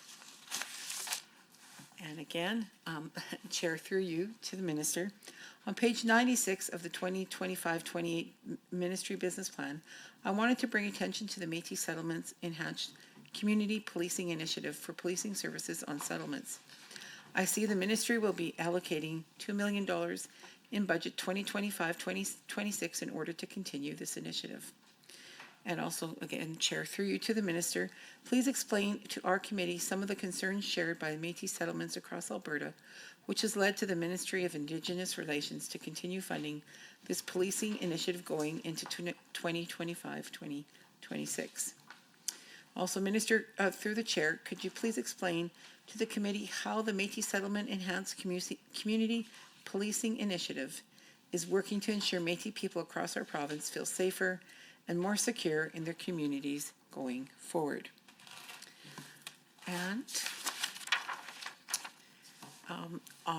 again, Chair, through you to the Minister, on page 96 of the 2025-28 Ministry Business Plan, I wanted to highlight the $1.6 million dedicated to the Ministry to the Métis Nation of Alberta Framework Agreement. This agreement promotes and facilitates the advancement of Alberta's Métis people by addressing agreed upon needs and preserving the Métis identity and cultural heritage throughout Alberta. And also, Chair, through you to the Minister, please explain to this committee how this $1.6 million investment to the Métis Nation Alberta Framework Agreement will help address the concerns of Métis people across Alberta for the 2025-2026 reporting period. And also, Chair, through you to the Minister, Minister, could you please explain to this committee how the Métis Nation of Alberta Framework Agreement is helping to preserve and uplift cultural heritage here in Alberta going into the 2025-26 reporting period? And Chair, I think I'll pass on the rest of my time. Okay, very good. You have a little over 2 minutes and 30 seconds to respond. That was a lot. I'll do my best. Under the credible assertion process with the Métis groups, it's a very complex process. We have to meet a lot of guidelines because it's laid out by the courts very clearly what we have to do. So we have a whole team that works on this. We've only got 2, I think, that have been asserted so far. They have to meet all the guidelines to prove that they were a Métis, one of the first Métis communities, and that means everything from going through birth certificates, marriage certificates, to prove that they've been in the area long enough to be asserted.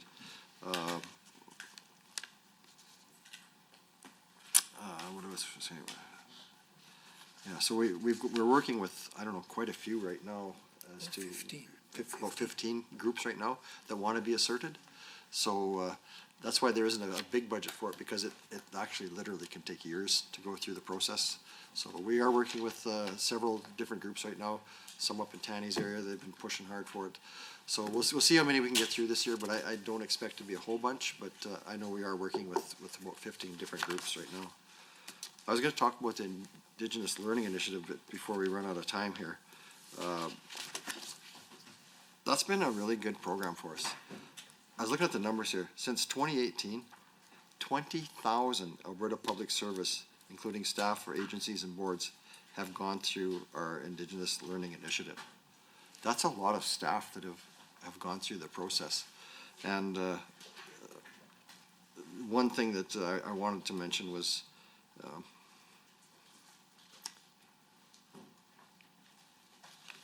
my good friend Gilman Cardinal, who worked with us for many years. He passed this last year, and he had adopted me. I was his grandson, and he was so proud. Anytime we went to a function, he'd always introduce me as his grandson. And he meant a lot to me, and he did so much work in this area. He was one of our leaders, and so I just wanted to mention his name while I still had time before I ran out here, so thank you. Thank you. Apologize for the interruption, but I must advise the committee that the time allotted for consideration of the ministry's estimates has concluded. Would like to remind the committee members that we are scheduled to meet tomorrow, March 12th, 2025 at 7 p.m. to consider the estimates of the Ministry of Municipal Affairs. Thank you, everyone, and this meeting is adjourned.